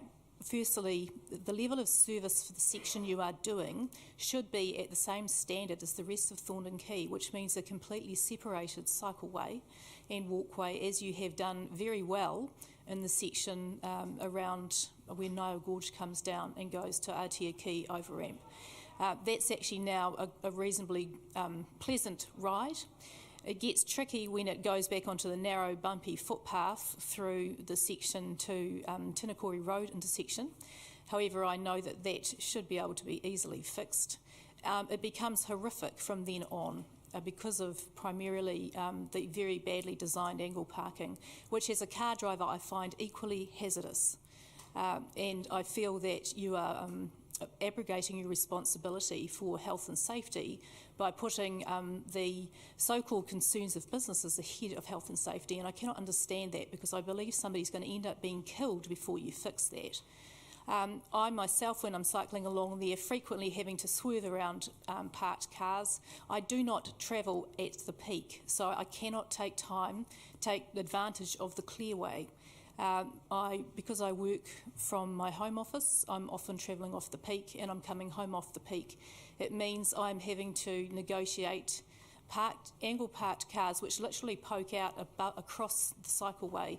I'm forced out into the traffic. Several times I've had buses up my backside as I've gone along there, and of course the traffic's then at 50k or more because you're now travelling off the peak.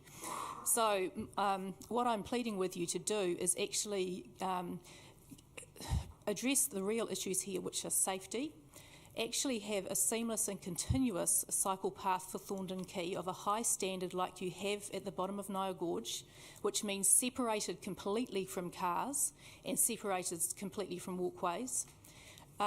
Improve that section you're looking at to beautify it, so if people have to walk a bit further, they don't mind, and there's a lot of evidence around the world that says that. People are quite happy to walk where the walk is interesting. They'll walk an extra 800 metres without even noticing.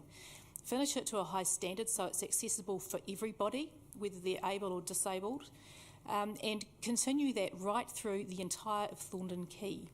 Your own data shows that 80% of cyclists on Thorndon Quay use Thorndon Quay to get to town, and they stay on the Thorndon Quay side. Only 20% turn off to go to the waterfront. This complete nonsense that was served up as the excuse for why you abandoned the results of the Thorndon Quay Working Party as being we want to look at the Great Harbour Way. It is what it is, nonsense. We need to have that Thorndon Quay cycleway finished to a high standard. That is where most of the cyclists are going and where most of them need to be getting to. And there's already a route across to the waterfront. I use the flyover by the stadium, which is wonderful if I have to get to Centreport. And I do that probably 3 or 4 times a week. There's already a route if one does need to be the 20% of cyclists who need to get to the waterfront side who are coming along the Hutt Road.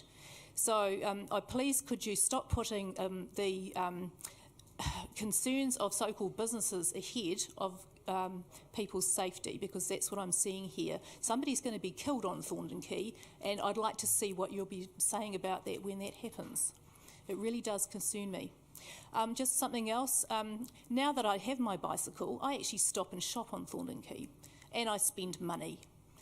And your own parking data shows that if you removed all those angle parks and replaced them with roadside, much safer parks, there actually is very little conflict in terms of loss of parking.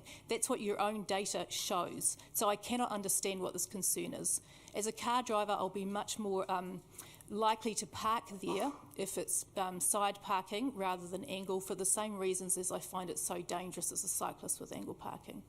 So please actually do this sensibly, do it well, and do it to a consistently high standard right from the entire of Thorndon Quay right into town where you've got the 30k speed limit. Thank you for your time, people, and all the best with making your decisions. Thank you very much for coming in and giving that perspective, and congratulations on your purchase. Yeah, it's been a good one. That's fantastic, thank you. Right, now just a couple of things. First of all, I actually think we should put in an apology for early departure from the Mayor. I was aware that he had to go and meet with a minister, so I'm just going to move that. Can I have a seconder? Thank you, Councillor Young. All those in favour, please say aye. Against? Carried. Last 2 things. I'd just like to, first of all, announce that Maria will be leaving us, which is very sad, but she's going to do something very exciting, going off to London and to have her big OE, which everyone should do. So I've certainly appreciated Maria's assistance over the time that we've been working together. She's been extremely efficient and professional. So maybe we could all just give Maria a round of applause. And best of luck.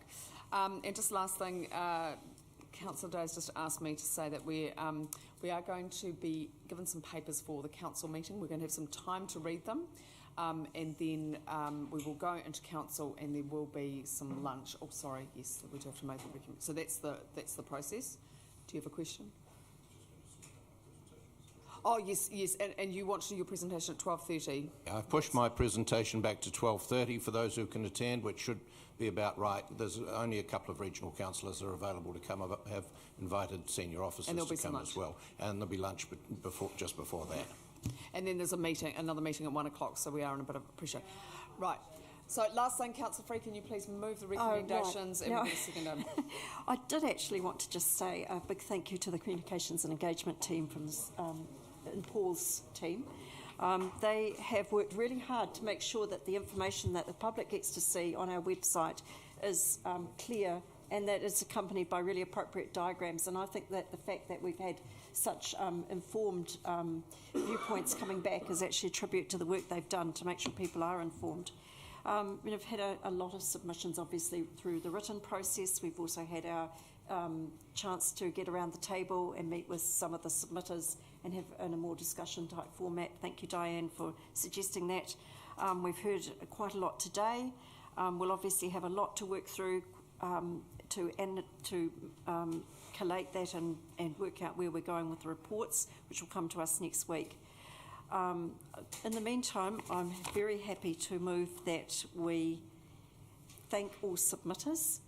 Do I need a seconder for such a... yes, you do. Yes, okay. Yep. So we've obviously heard the oral submissions. I move that we thank all submitters through this whole process, especially the ones that have come to the forum and to today's meeting, and that we will consider the oral submissions as part of what we do when this paper comes to committee meeting on the 19th of April 2018. Do I have a seconder? Councillor Calvi Freeman, thank you. Do you wish to speak? I'm not really encouraging you. Councillor Young did put her hand up. Sorry. Okay, all right. Okay, so all those in favour? Aye. Against? Carried unanimously. That closes the meeting. Thank you very much, colleagues.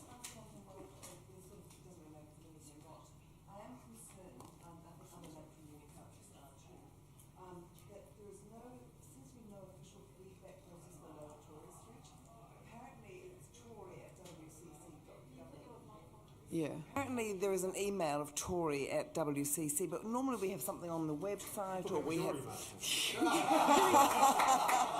Very funny, very funny. Totally thrown off my stride. It was good.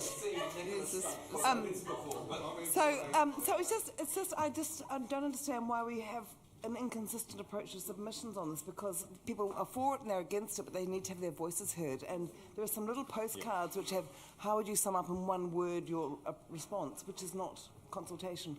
Why is it so kind of ad hoc and secretive and etc.? Anyone got an answer? No? Okay. No, but I'm going to... We're doing better than that in a cycling program. I'm just going to interrupt because we are under time pressure. We have 2 meetings that are following our council meeting hot on its heels. So I'd like to just ask people if they can be back here at midday to start the council meeting. Thank you.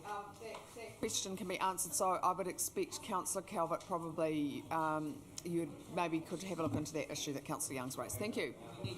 And we've got these documents.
Soto problem.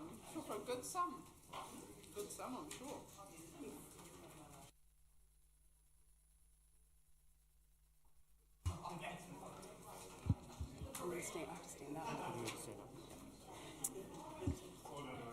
Okay, kia ora koutou.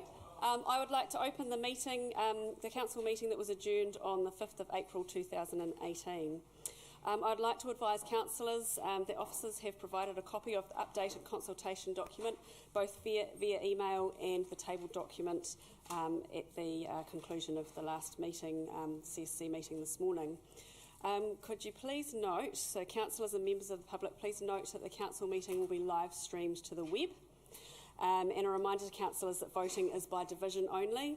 At council meetings, please say aye or no when the vote is called.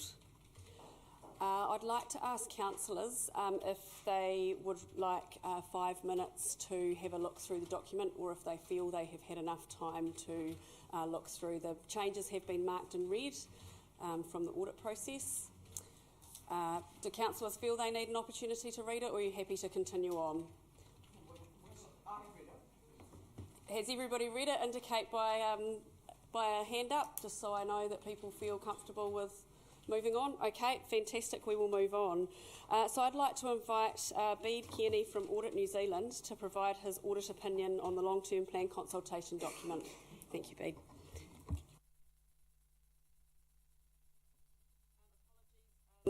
Things are a little bit different here on my sheet. We do need to call for apologies first, so do I have any apologies for this meeting?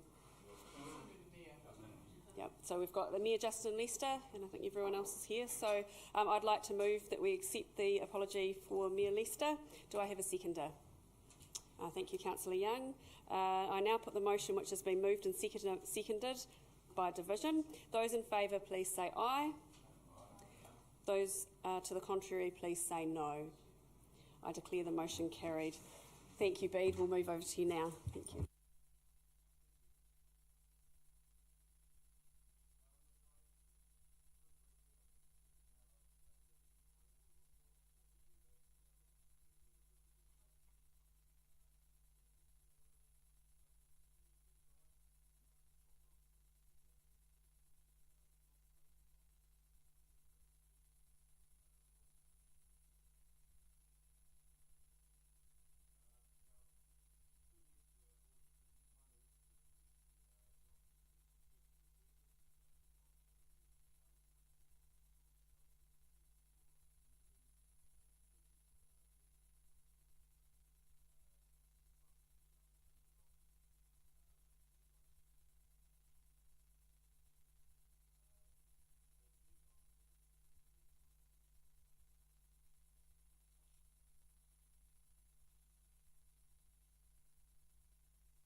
Right, thank you very much for that presentation. I'm just checking what we've got here. So we've signed that letter. So now I'd like to move the recommendation. There are two recommendations there, recommendations 24 and 25. Do I have a seconder for those recommendations? Thank you, Councillor Gilbert. So I now put the motion which has been moved. Have you got a question, Councillor Pennant? Yes, well, I did enjoy the joke of the capital value of $600,000 because, frankly, if we go to the market at the moment, that would not be true.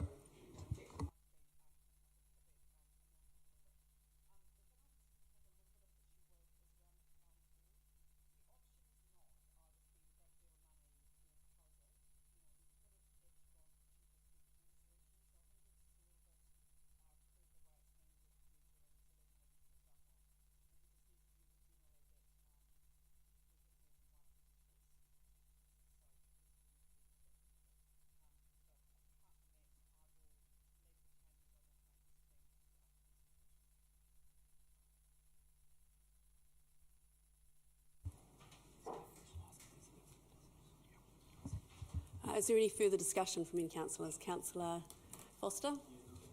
Very quickly, I was going to make a point also. It's about the town hall and it's about the wording there. So if you can pay a little bit of attention to that, because it's not. I don't think that the description at the moment it sort of plays into some people's hands, and it just says at the moment it's about the only reason for the change of $30 million is increased project contingency and cost escalation.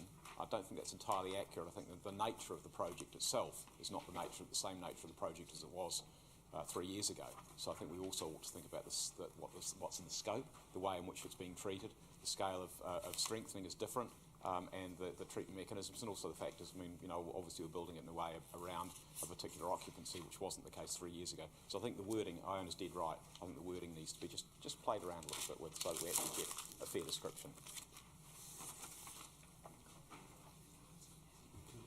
So I think that will come under there's some minor drafting changes that can be okayed by the Mayor and the Chief Executive. Are there any other comments from councillors? Okay, otherwise I will now move the motion. Well, there's two there, number 24 and number 25. You can see them on your screens. Do I have a seconder for that? I think I had Councillor Gilbert, didn't I? Gilbert. So thank you, Councillor Gilbert. I now put the motion which has been moved and seconded by division. Those in favour, please say aye. Aye. Those to the contrary, please say no. I declare the motion carried. And the meeting closed. Thank you very much.